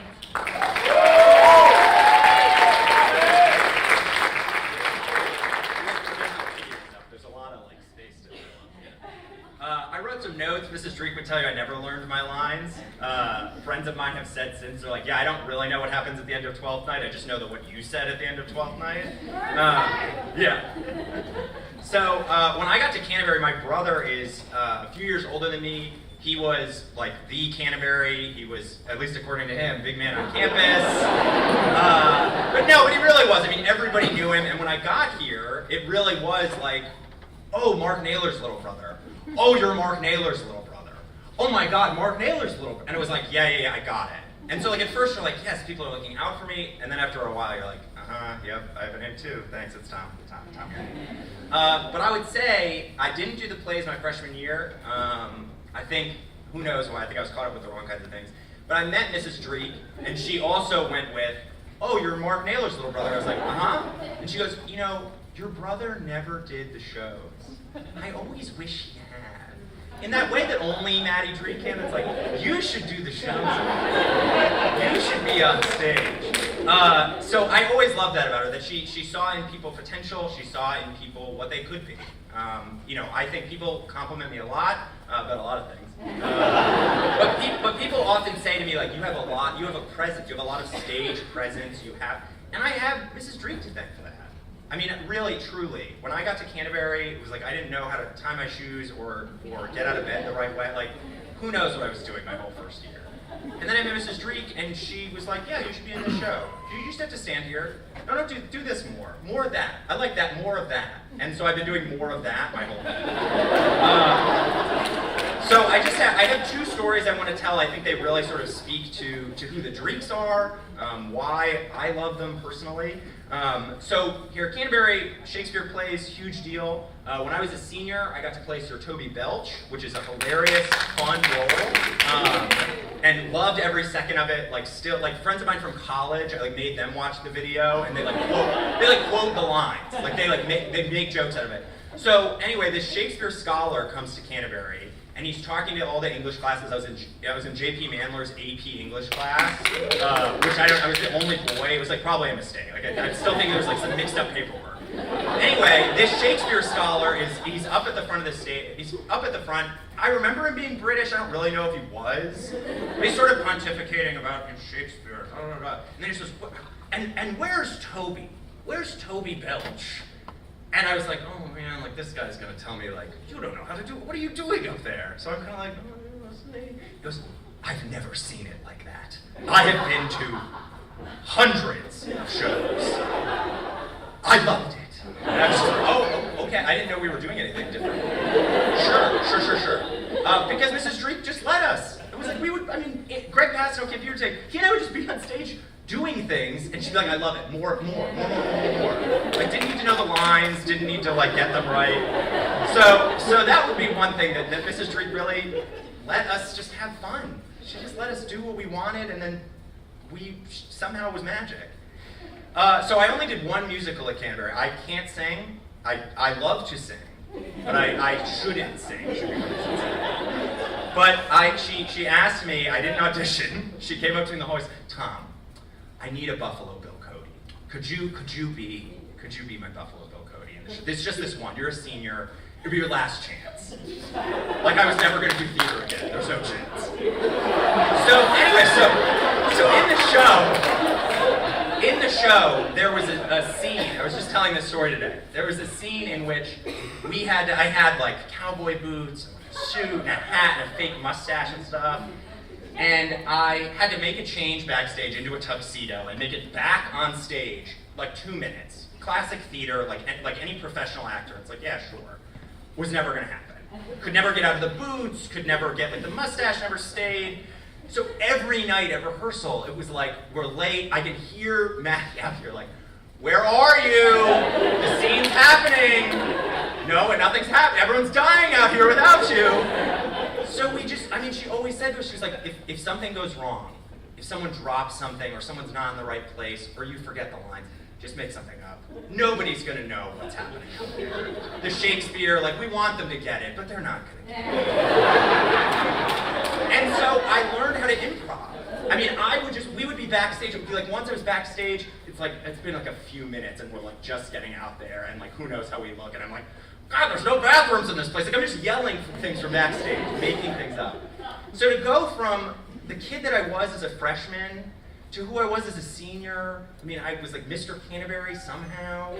Mrs. Dreeke, and lots of other people many of whom were in this room, Mr. and Mrs. Dreeke especially, I have to thank for that. Because they said, sure, get up on stage, more of that. We want more of that. So I just really want to say thank you to them. Thank you for everything. Thank you for all of this. And I would especially say thank you when I met my beautiful fiance who's here today, Julia. Julia was a theater kid through and through, loves theater, majored in theater.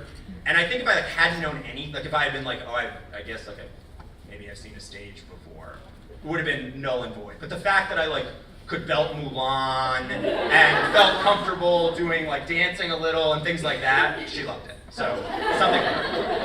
I have two lines from two roles I played that I wanted to share.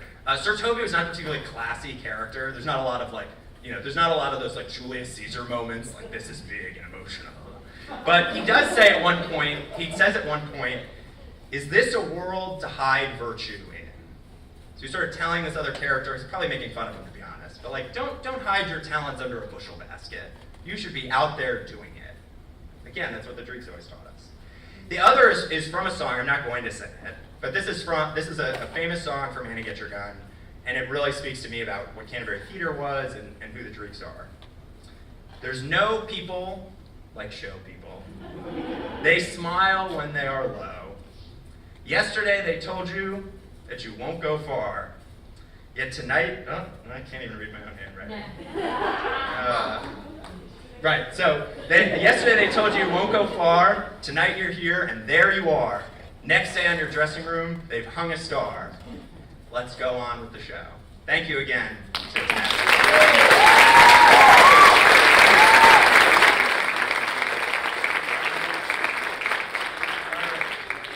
Our next presenter is going to give us one of my favorite songs from a play, Kate Scalzo, Class of 2000.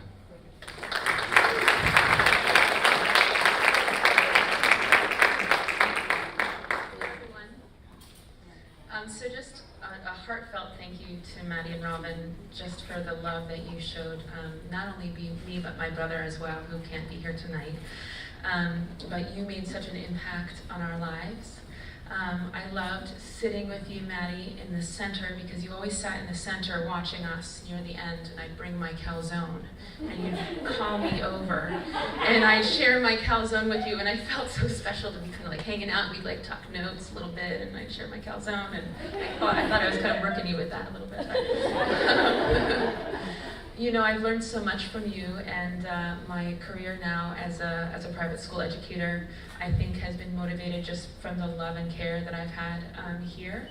And I like to think that the rapport I build with my students and the way I try to help them grow and allow them to be themselves is in some way emulated off of kind of what you showed us here in the theater and how we were able to just be. But you also really raised the bar, they sunk.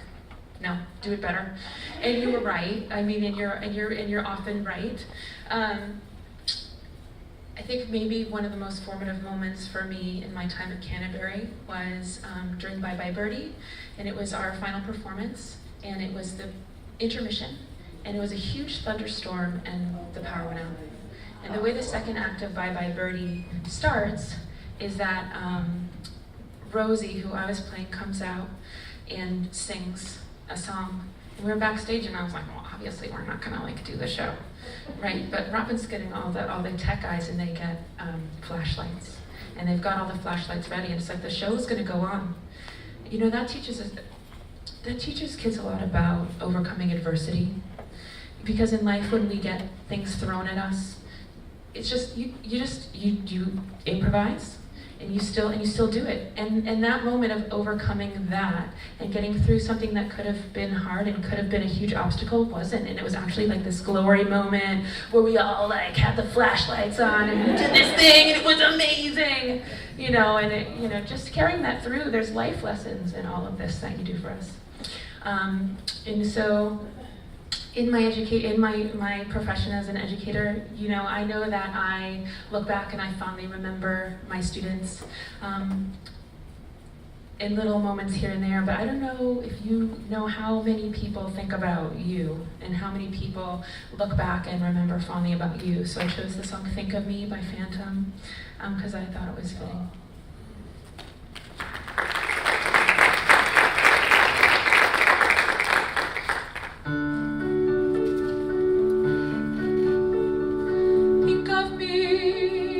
Think of me fondly when we've said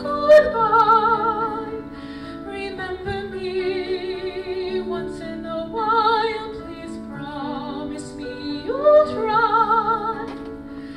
When you find that once again you long to take your heart back and be free, if you ever have a moment, spare a thought for me.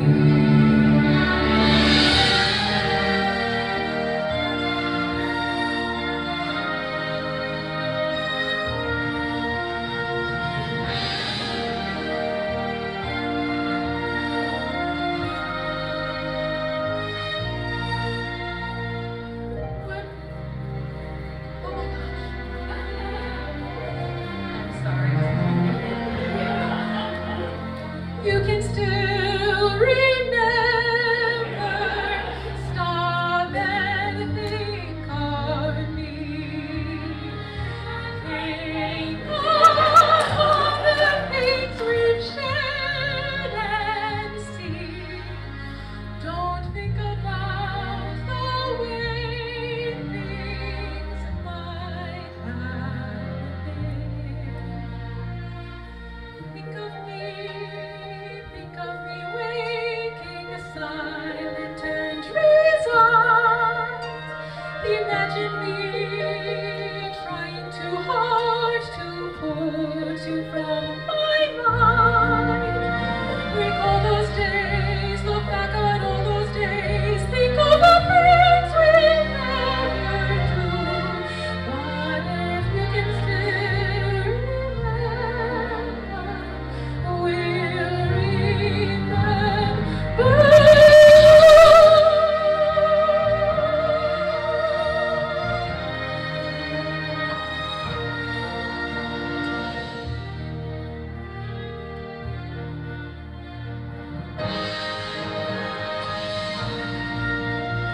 Recall those days, look back at all the times, think of the things we never do. There will never be a day that I won't think. Flowers fade, the fruits of summer fade, the ever sings and so do we. But please promise me that sometimes you will be.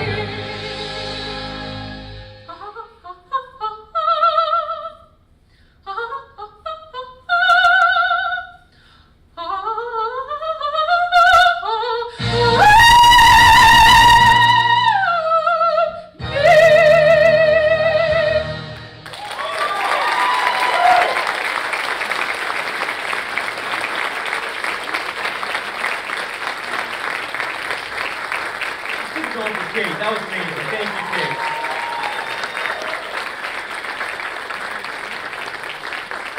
All right, our next presenter usually doesn't come out on stage. He's devilishly handsome, very talented, an amazing gentleman, master of everything. Ken Marr, class of '99.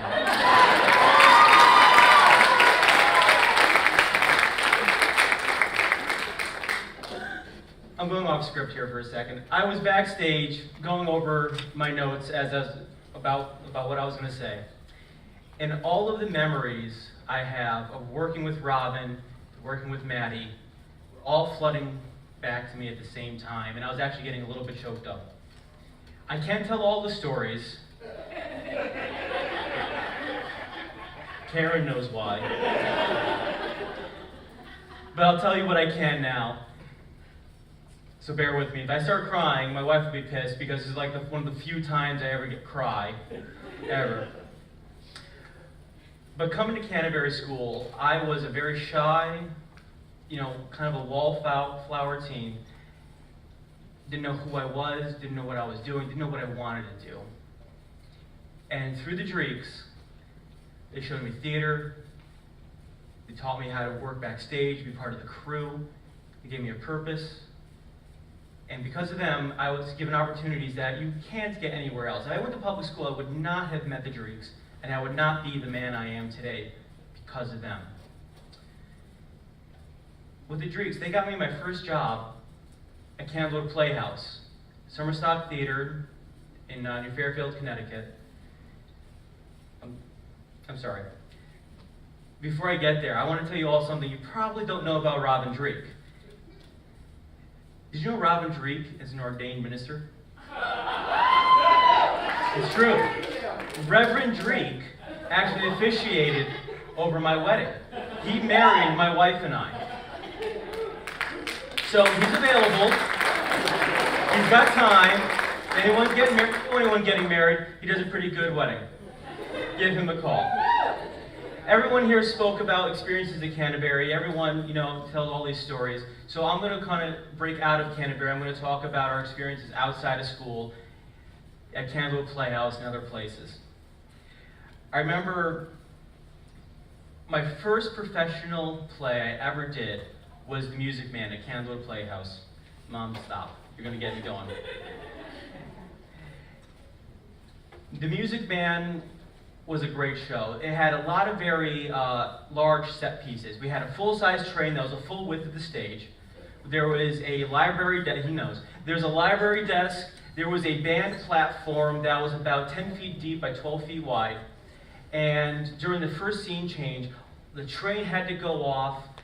The library desk had to go up. The band platform went up against the wall. The train moved up. Everything went down. It was a beautiful piece of choreography backstage that the audience never saw. I was a part of this choreography. So the first night, the opening night comes. First song ends. Train goes off. Library goes up. Train goes up. Stage wall. The stage band platform goes up. Scene is done. Robin Dreeke's like, yes. Where's Ken? What happened to Ken? When the band platform went up, I got smushed between the wall and the band platform like a bug. And he looked behind it, and I'm like, get me out of here! And they did, and they lifted me out, and I was good to go for the rest of the show. Also at Candlewood Playhouse, not all the shows were as busy as Music Man. There was a lot of downtime. During this downtime, the crew, we got a little, we told some jokes over the headset. And one of those jokes, I'll tell you for you right now. There's this man, farmer, sitting on his porch one day. Don't get there. Don't you get there first. Man, old farmer sitting on his back porch.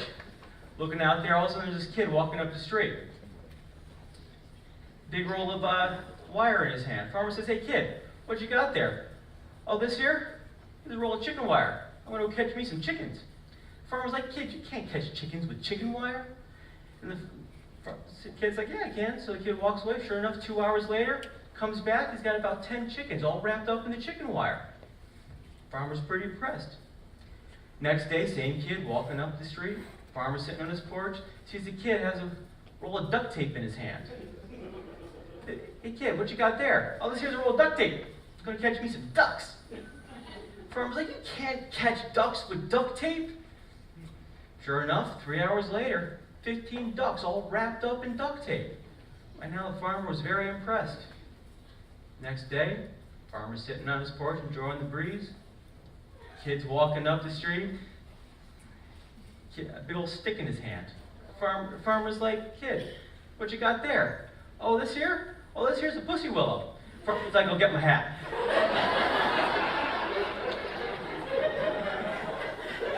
Uncover your face. You can look at me. You can look at me. So we told that story over headset, and the whole crew heard that joke. And it got to the point where eventually all Robin had to say was, so there was this kid, and the crew just lost it. 2 weeks later, all you heard was there's a quiet part on stage, a beautiful song going on, and all of a sudden you heard over a headset, so. And we all lost it. I still remember that joke to this day. I tell it all. I once won a medal for telling that joke. True story. In addition to dirty jokes, I learned a lot from the Dreekes. A lot of dirty jokes, but mostly other things too. One of the things I learned from the Dreekes was how to properly sweep a stage. And you think this is a simple task. This is not a simple task. Eric, can I get the whole stage light, please? So, I came back after I graduated, and I'm helping out the Dreekes with the plays and whatnot. And I'm sitting backstage helping out with the sound and whoever's working on sound that year. And the kids are all up there. They're sweeping the stage. And every year, I see the new kids sweeping the stage wrong. And then an older student would come in and be like, no, you're doing it wrong, and they would fix it. Or Robin would help them, correct them. But what they don't know is what I went through learning how to sweep a stage. I'm at Candlewood Playhouse again. I'm over there, I'm an intern, I'm 16 years old. I'm sweeping a stage, and then I have Robin Dreeke on this side, the technical director at the time, Jeff Abear, a very, very mean, stocky man, very mean, to think of a drill sergeant. He's over here. So I'm sweeping the stage, and by the time I get over here, Robin's like, no, you're doing it wrong. And I'm like, and he corrects me, and I'm doing it over here, and all of a sudden Jeff's like, no, you're doing it wrong. No, I'm doing it wrong, and but let me tell you, by the end of that summer, I knew how to freaking use a broom. Just ask my wife. Josh Kenny was out here earlier, and he was talking about how to take a note. Thank you. Well, after I graduated Canterbury, I went off to Dean College. And we were doing our production of Hair. Wonderful play, if you ever get the chance to see it. Maddie and Robin, they don't know where this is going. Maddie and Robin, actually, and Stan Guy, all came up to see me in that performance, and I appreciate that, and I'm thankful that they did every day. So we're in rehearsal for Hair, and after the rehearsal ends, we're all sitting down, the cast is sitting down, and the director's giving us notes. And while the director's giving notes, the three leads of the show are walking around, and they're giving everybody ring pops. For the younger students, ring pops were a candy with a large lollipop that you wore like a ring, it's big old jewels about that big. So they were giving out ring pops to everybody. And so this actor got a ring pop, actress next to me got a ring pop, I didn't get a ring pop. Next actor next to me got a ring pop, that actor got a ring pop. And after rehearsal was over, I went up to Al. Al was one of the leads, and I'm like, Al, what's up? And he was a good friend of mine. Why didn't you give me a ring pop? And he's like, Ken, you know how to take a note. We had to put something in everyone else's mouth so they wouldn't talk over the directors.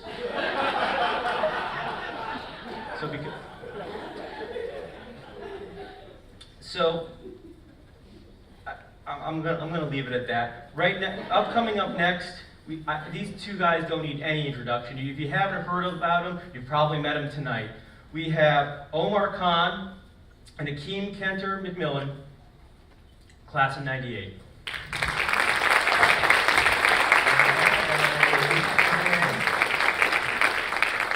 Hello, everybody. Welcome to the 45th Annual Hunger Games.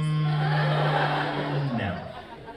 Welcome to the 75th Annual Academy Award. How much you had to shrink? Girl, boss, stop. No, sorry, you're cute. There are no awards? Oh, not for you, anyway. Not tonight. Come here. For those of you who don't know, me and Omar are kind of like the Wonder Twins. This is where we fist bump. I'm the one who kind of turns into the, Bucket? No, he didn't. So what do you turn into? A flying unicorn with wings. Oh, the one who's vapid and pretty. Okay, I got it. Okay, but the bucket is the one who always saves the day. You know that, right? Exactly. You know what else a bucket is good for? What? Donations. So if you see a bucket go around, put some money inside it. Yep. Because it will benefit the theater. See how that goes. Well, while we are up here, I'm very proud to bring to stage my partners in crime. You can get off now, thanks. Go ahead. Rachel Kolzer, Elise Godinez-Kern, Corinne Katopchik-Reiner, Omar Khan, and Pat Devlin from the class of 2000. Get off.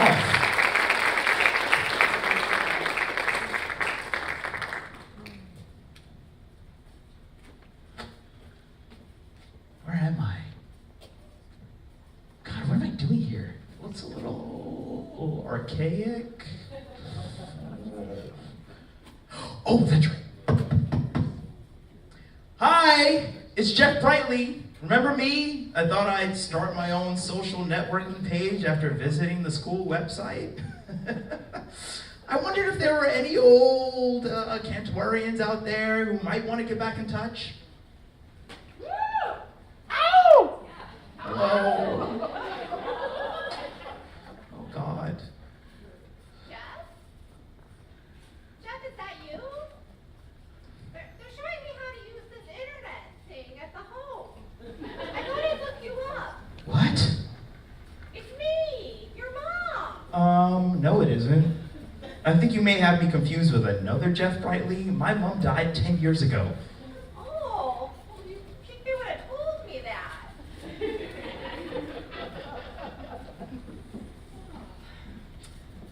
Hello, Jeff. Long time no see. Karina? Oh, wow. Hello. I hoped you would, I thought.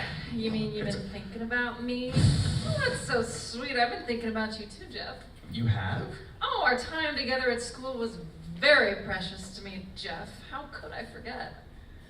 Karina, we didn't have any time together at school. We didn't? No, I loved you, but from afar. Just really, really far. You were going out with, what's his name?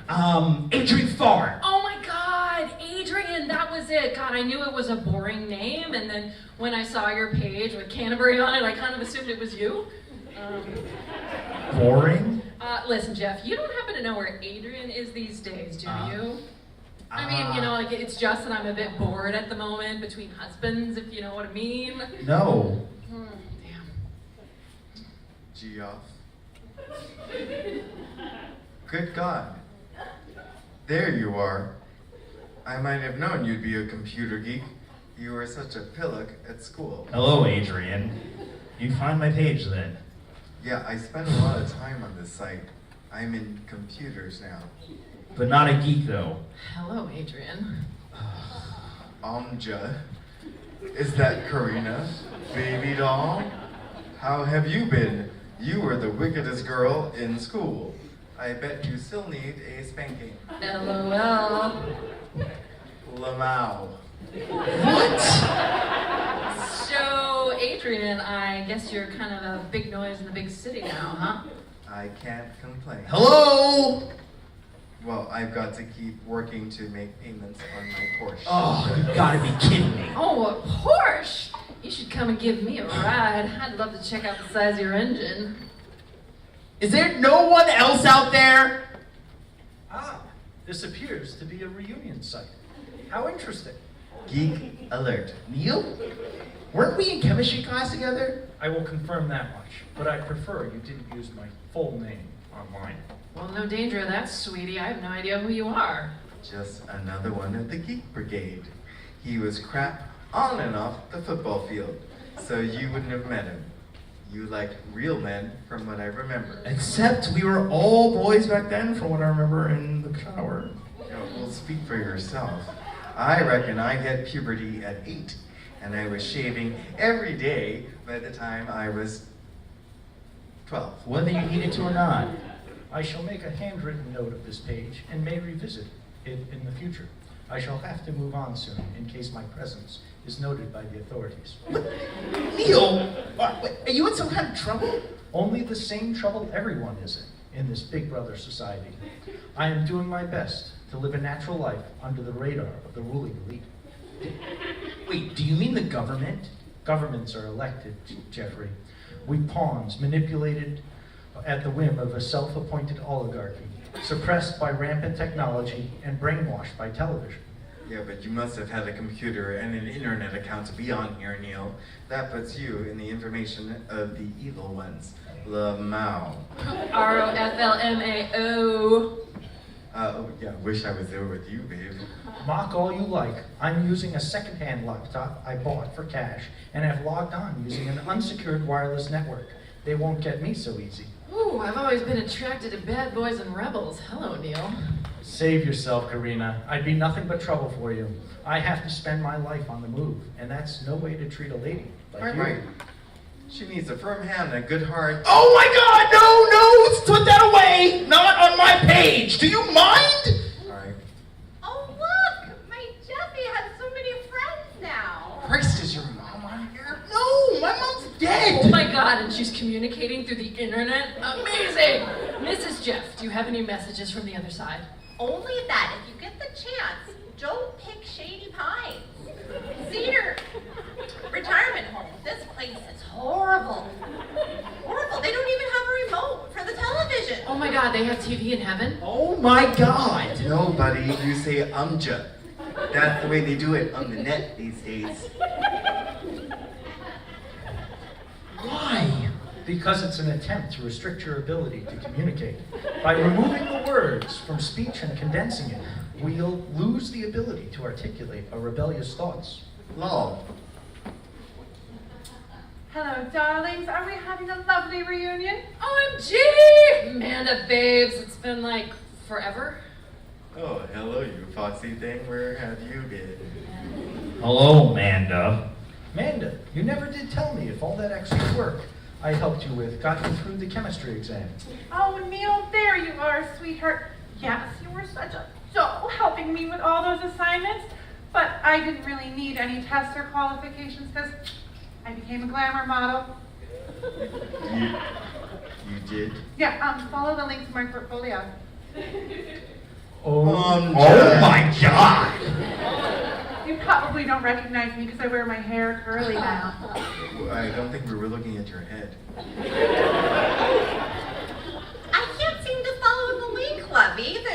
This big sign pops up that says content blocked. One of my caretakers is having a look at it for me, but he won't let me see. But he says he's adding it to his favorites, so that's nice.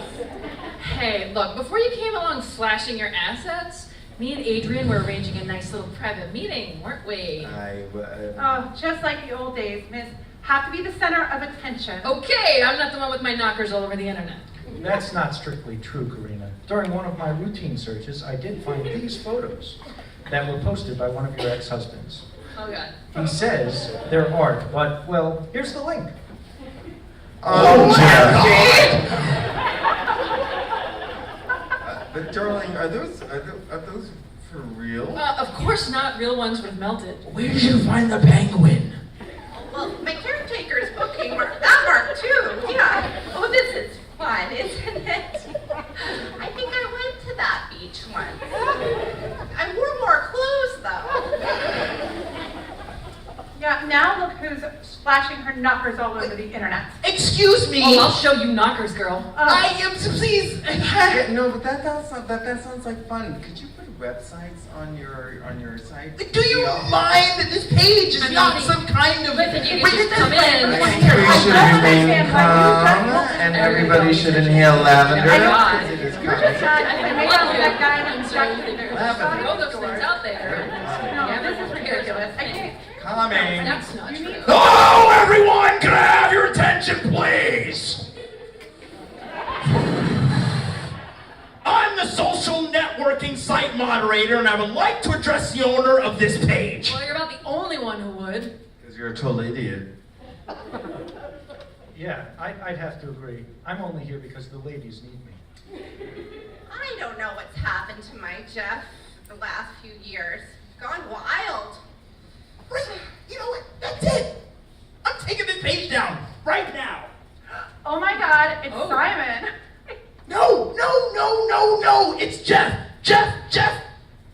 Effing Jeff.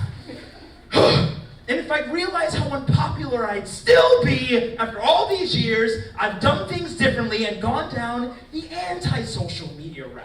Wait, so GF, you mean it's... Yes, I do. I really do. If I'd realized no one finds what I have to say of any interest, I'd have just started a blog. Like everyone else in the same boat. And scene.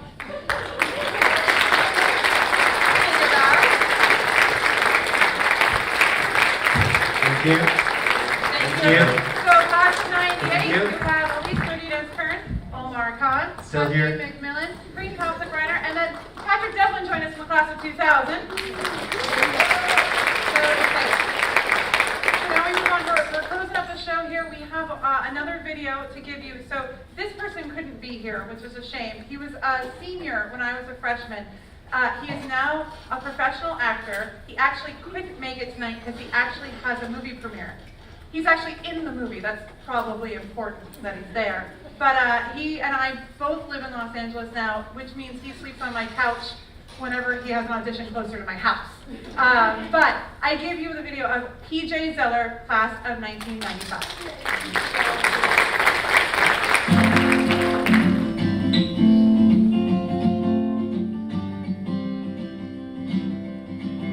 Come on, Canterbury, don't make me wait. I got to get to the theater by 8. I'm never gonna make it there at this rate. But you know the show must go on. I had a tech dress rehearsal and late last night. Waking up this morning was a heck of a fight. I can't seem to get those lines quite right. Do the play, they said, it'll be so much fun. But you know the show must go on. The show must go on. The show must go on. The show must go on. I choked down some breakfast from Ricky and Ma. My head started spinning, I ain't getting far. What part of my playing is it? Hamlet, Romeo, Willie Loman? Blanche Dubois, right? That'd be so much fun, I wish. I've always depended on the kindness of strangers. John Valjean, one day more. Sorry, you guys. I'm sorry, I'm totally getting distracted. Oh, yeah, that reminds me. This one time, my senior year, I'm playing Pharaoh in Joseph and the Amazing Technicolor Dreamcoat. Opening night, we get to my number, and halfway through the song, I totally went up on the lyrics. But I thought, no big deal, I've got a whole other night. Second performance comes up, and I forgot all the words all over again. But whatever, this is like 25 years ago. I mean, who's gonna remember? The show must go on. The show must go on. Then Mrs. Dreeke made an announcement at the school meeting. She gassed all the hockey players to get the whole school there. They were just looking for a private school education. Mr. She didn't count on me. I was still in a cast party. Oh, come out, come out, come out, Eric Dusty. You're lost in the woods and we're all getting frosty. Come out, come out, come out, Canterbury. It's high school theater, we're awkward teens, it's a little bit scary. The show must go on. The show must go on. Okay, that's enough of that. So, there I am, my senior year, after the last performance of the last show. Everyone's gone home, and I'm standing center stage in Maguire Auditorium, having a moment, thinking about all the great times I've had here, what on earth lies ahead, and in walks J.P. Mandler. Hi, Mr. Mandler. How you doing? I was just thinking, you know, how lucky we are to have gotten to work with Mrs. Dreeke and do all these shows. I never would have made these friends, you know, without it. And thank you, the administration, for supporting her and this department. It's really meant everything to me and to a lot of us. Yeah, PJ, it's 11:15. You really should be back in the dorms by now. Congratulations. You did a great job tonight. I will see you in Sunday study hall. Just kidding, you guys. I was a day student. Someone picked me up. It was no big deal. The show must go on. The show must go on. Maddie, Robin, you guys. You have meant everything to me. Personally, professionally, creatively, I am who I am because of you. You really are the best. Thank you so much.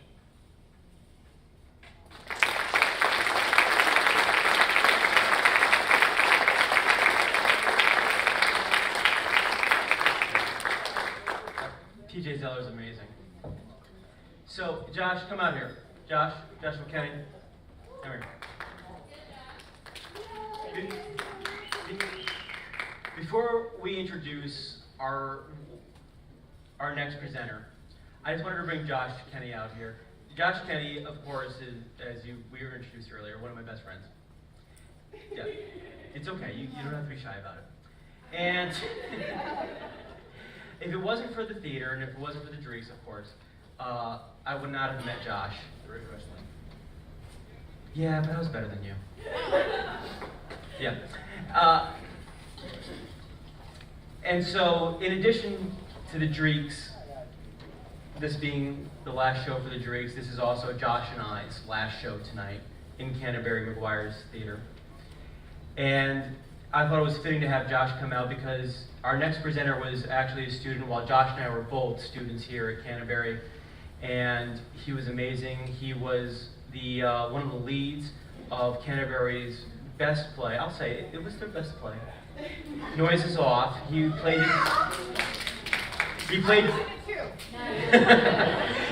Lloyd the director. His name is Dan Burmester. Who's coming up next? And we all knew him as just Dan Burr. Come on up, Burr.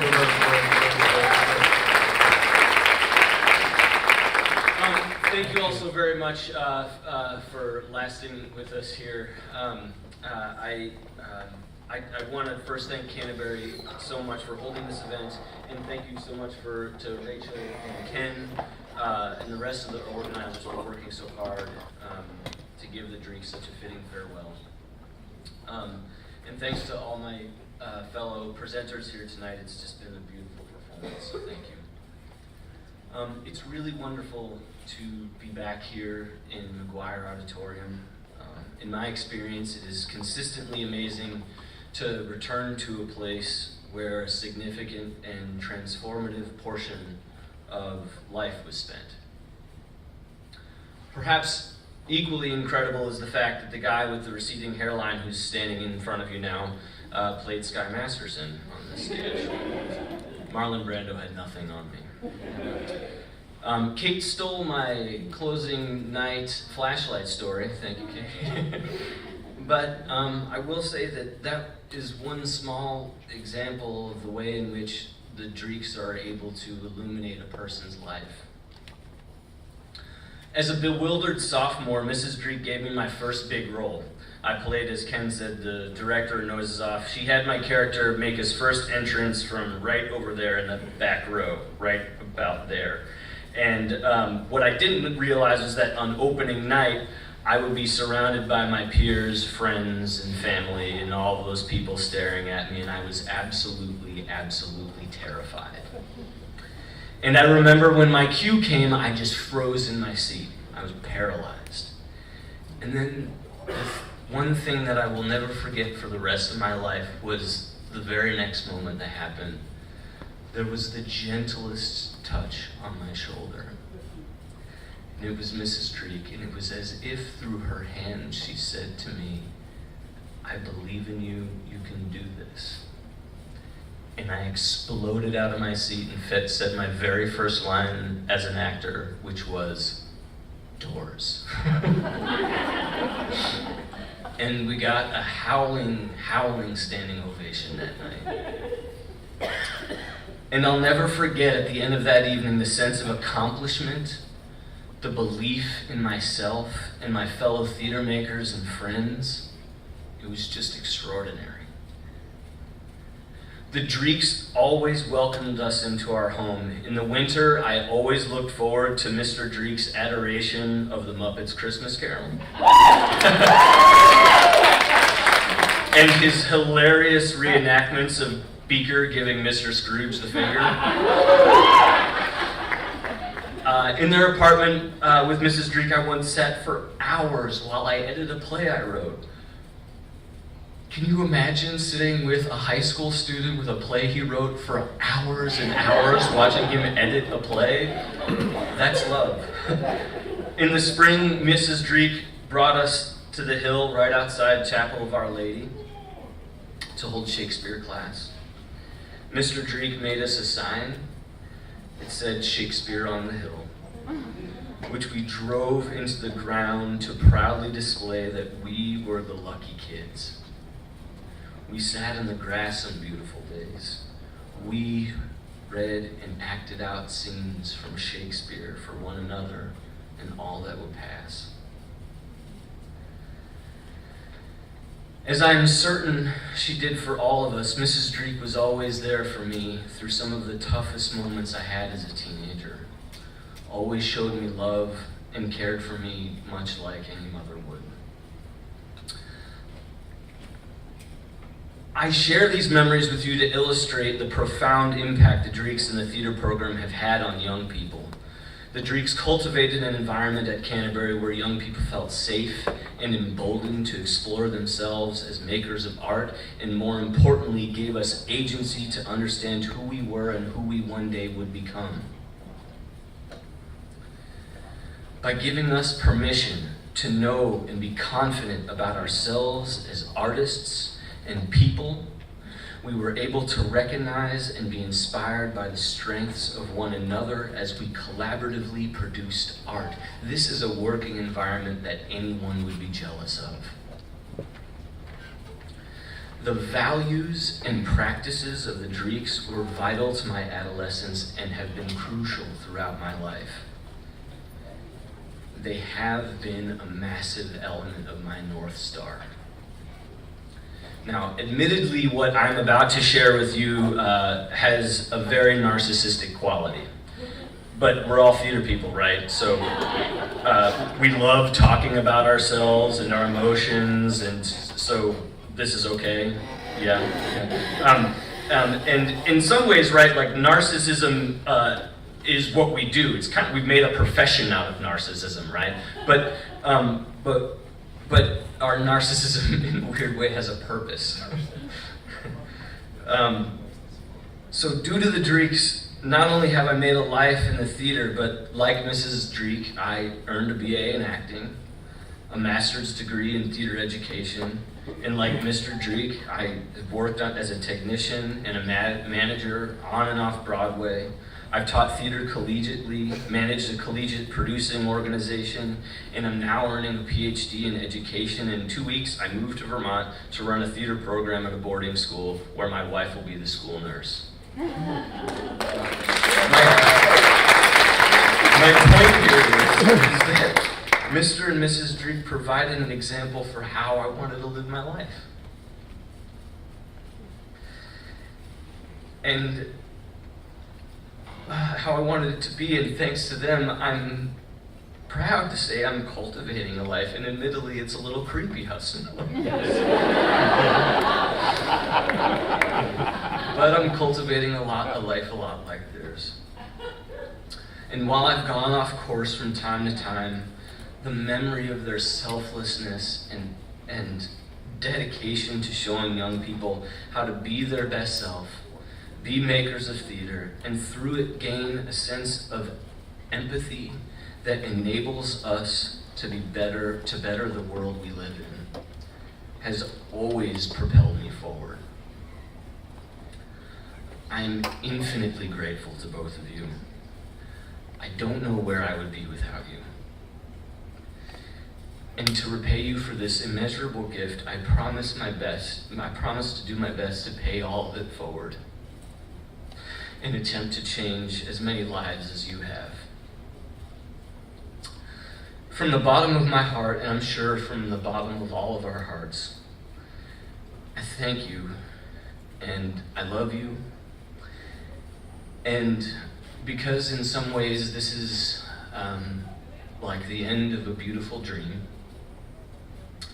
it seems fitting to close with what Oberon says at the end of Midsummer, when he says, "Trip away, make no stay, meet we all at break of day." Thank you.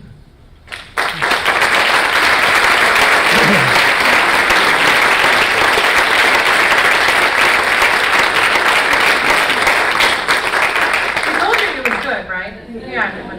All right, so we are so close to being done. We have one more song for you before we will say goodbye to the Dreeks. The person coming on, you've seen him, it's Hakeem Cantor McMillan. And this guy, if he's breathing, he's singing. Yeah, or humming, yes, thanks, Mom. But actually, we, same class, went to a lot of the same classes together. And we were in this building in a math class, and our teacher at the time heard Hakeem singing, and we begged him to stop like multiple times, but he can't, like it's a sickness. So the teacher's at the board, and all of a sudden you hear, "God damn it, Hakeem McMillan, I don't come to your chorus classes and belt out math equations, shut up!" He didn't, by the way, but it was funny, and we still tell the story. Anyway, I give you the beautiful voice of Hakeem Cantor McMillan, class of 1998.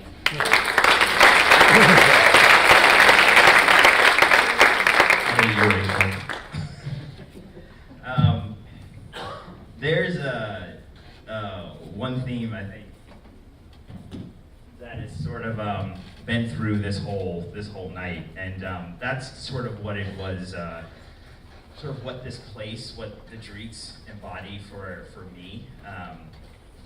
I was a random black kid who came from Harlem, New York to random New Milford, Connecticut to come to boarding school. What the hell did I know about boarding school?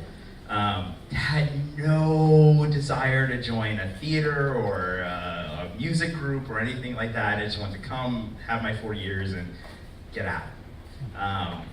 But Omar was one of my, he was my next door neighbor, I should say. Omar, everyone. And he, as Rachel intimated, I sang all the time. And so after the first year play, which was God's favorite, Omar came to me and said, you should just come out for the musical. Bye, girl. And I was like, no, I'm not gonna do that. And for some reason, I did. I came out for the musical, and I got in. And I remember Brian Leifert, who is not here tonight, was like, you may get one of the solos from the show. The Calypso song. We were doing Joseph and the Amazing Technicolor Dreamcoat, which I think was brought up before, 95. And I don't know if I got the Calypso because I was black or simply because I was, a good singer. I don't know. I don't care. It doesn't matter. But this place, for me and for a lot of the people here, became home. This right here became, as everyone has said, a safe space that we were able to just be ourselves. And we found our family, and the Dreeks became a really, really big part of that. So thank you. Thank you for everything that you've done for us. This song is from Godspell. It is a beautiful city. It is right after he has done the Last Supper with his disciples.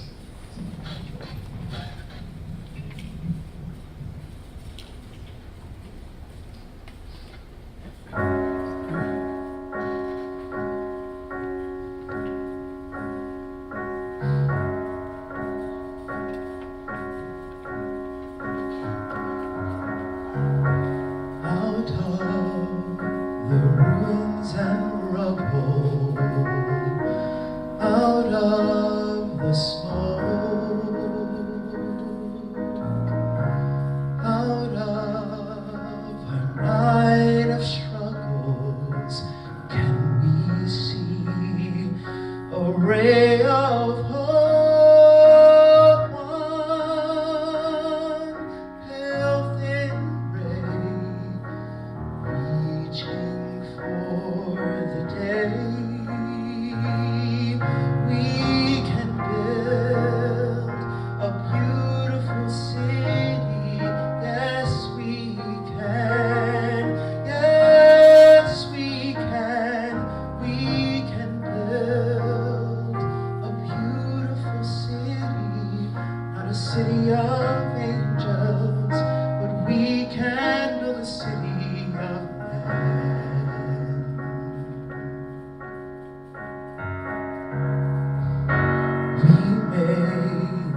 but we can start slowly but truly mending, brick by brick, heart by heart. Now, maybe now we start learning how we can build a beautiful city. Yes, we can. Yes, we can. We can build a beautiful city, not a city of angels, but we can build a city of men. When your trust is all but shattered, when your faith is all but killed, you can give up bitter and battered, or you can slowly start to build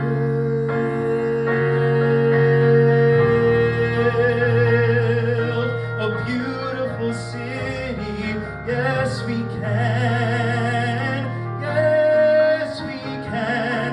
We can build a beautiful city, not a city of angels, but finally a city of men.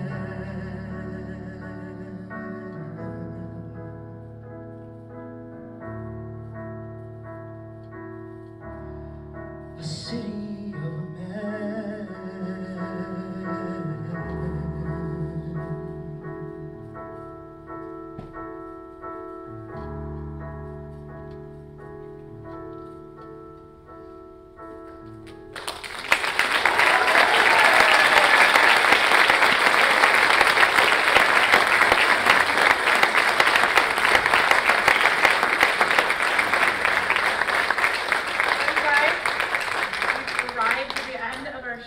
I know, all good things must come to an end. And speaking of that, I just want everyone to remember that, again, this theater is going to change. This is the last performance that is ever going to happen here the way you see it. And one of the greatest things about theater is, no matter if a show runs, oh yeah, there's that too. If a show runs for 10 years or just a night, you are there as an audience for part of a once-in-a-lifetime opportunity. You never know what's going to happen here up on stage. Tonight is our opening and closing night, and it is, again, the last time any of us here will be up on the stage or in this auditorium as it stands now. So, I know, it might be cheesy, but bear with me. Take a moment and look around, because it's been the same for like ever, but it is actually gonna change. So, I'm gonna give you some time, look around, take in the moment, take in the love. That's my flashlight. That's enough of that. Moving on. Sorry. We're going to bring up the Dreekes now, because you've seen all of us, but we're all here because of that. So, Maddie and Robin. Without further ado, Maddie Robin, please come on up. Come on. Come on. Come on up, guys. Thank you.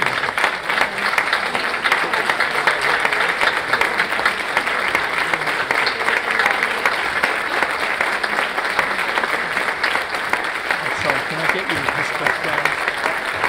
Okay, thank you.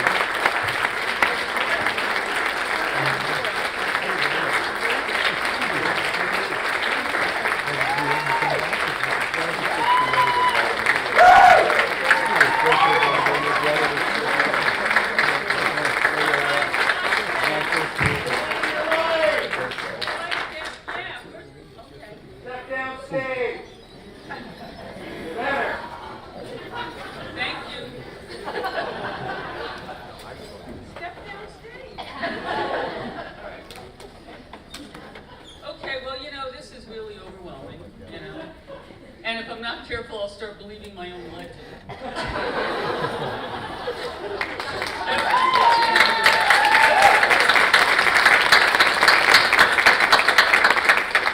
It's kind of unbelievable, because all we ever really did was be us. Which is kind of odd, then, that everybody thinks it's so amazing just to be us. And there's a message in that, because it is amazing just to be us, to be you, you know? There's nobody else in the world like you or me. And I think one of the great gifts of theater, especially in today's time, I think, is the ability for an actor, that would be all of us, because we all play a role, right? Outside of this space, you know, oh, I'm a teacher, oh, I'm a businessman, or I'm a mother, or, you know, there's always some label we put on ourselves, you know. And, but rarely do we actually, in the real world, think about being just who I really am, you know. That's the most powerful thing any of us can really be, I think, you know. And I used to say in the earlier days, and a couple of people reminded me of it, we would stand in a circle and I would always say, you know, doing theater is actually a sacred experience. It's sacred because it's soul to soul. There's nothing in between my soul and yours when I'm here standing in someone else's shoes and seeing the world like it looked from this character, you know. There's a truth to that. There's finding out how another person in the world might feel. There's nothing better than understanding how other people feel, because then you understand them. And again, it becomes a soul-to-soul thing. So it is a very sacred experience. And I think just to be and to love, two very simple words. And that's all we've been. It's just, we just are who we are, you know. And we just really love you, you know. I mean, it's just the way it is. You know, there's nothing special about it. Everybody can do it. Everybody has it. You just have to walk slower a little bit and just think a little bit more, and it just kind of comes naturally. Okay, that's all I got to say.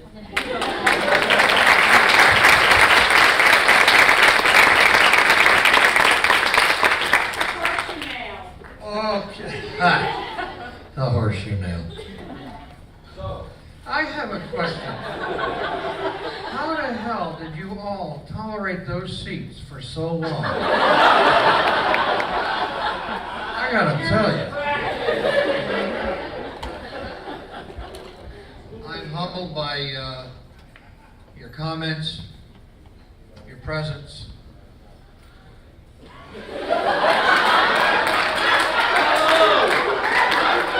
I've been downstage. You can't make this stuff up. So, there's this kid.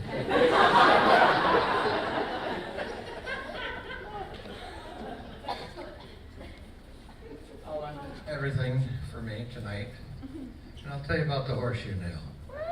It's not mine. A fellow a long time ago, Ben Franklin, was I believe the author, for want of a horseshoe nail. I use this, call it a ditty, a poem, whatever, to point out, have used it to point out to tech actors that everything they do is important. Everything. A horseshoe nail, for those of you who don't know what it is, it's a nail about this long, thin, and what it does is it holds the metal shoe on the bottom of the horse's hoof, so that when they travel, they have a better time of it. So, for the lack of a horseshoe nail, the shoe was lost. For the lack of the shoe, the rider was lost. For the lack of the rider, the message was lost. And for the lack of the message, the battle was lost. And for the lack of the battle, the war was lost. All for the lack of a horseshoe nail. Don't you be a horseshoe nail. And that's what I've said for the past 20-some odd years. Those of you who have heard it, I dare say will probably maybe retell it to someone else. It has a good point. It has to. It's got to keep that shoe on the horse. Thank you all for coming, and thank you, Ken and Rachel. And I'm virtually speechless, and for me, that's pretty good. Thank you.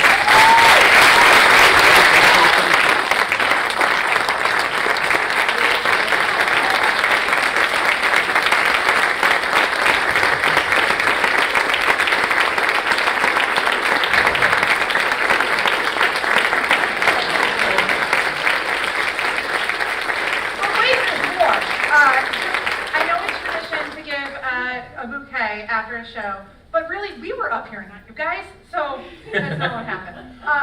But we know you got that after Into the Woods for the last show, so we want to do something else. As you guys continue on to your next journey, we hope you'll take this with you and it will remind you of the love you felt here tonight and everyone that loves you.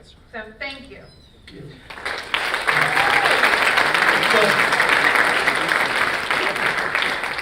As we close tonight, the bar is still going to be open for a little bit longer. 5 minutes, guys. Like 5 minutes. So get your drinks now. If you haven't signed this yet, please come see us in the lobby. Sign this for tonight so we can give this to drinks for forever.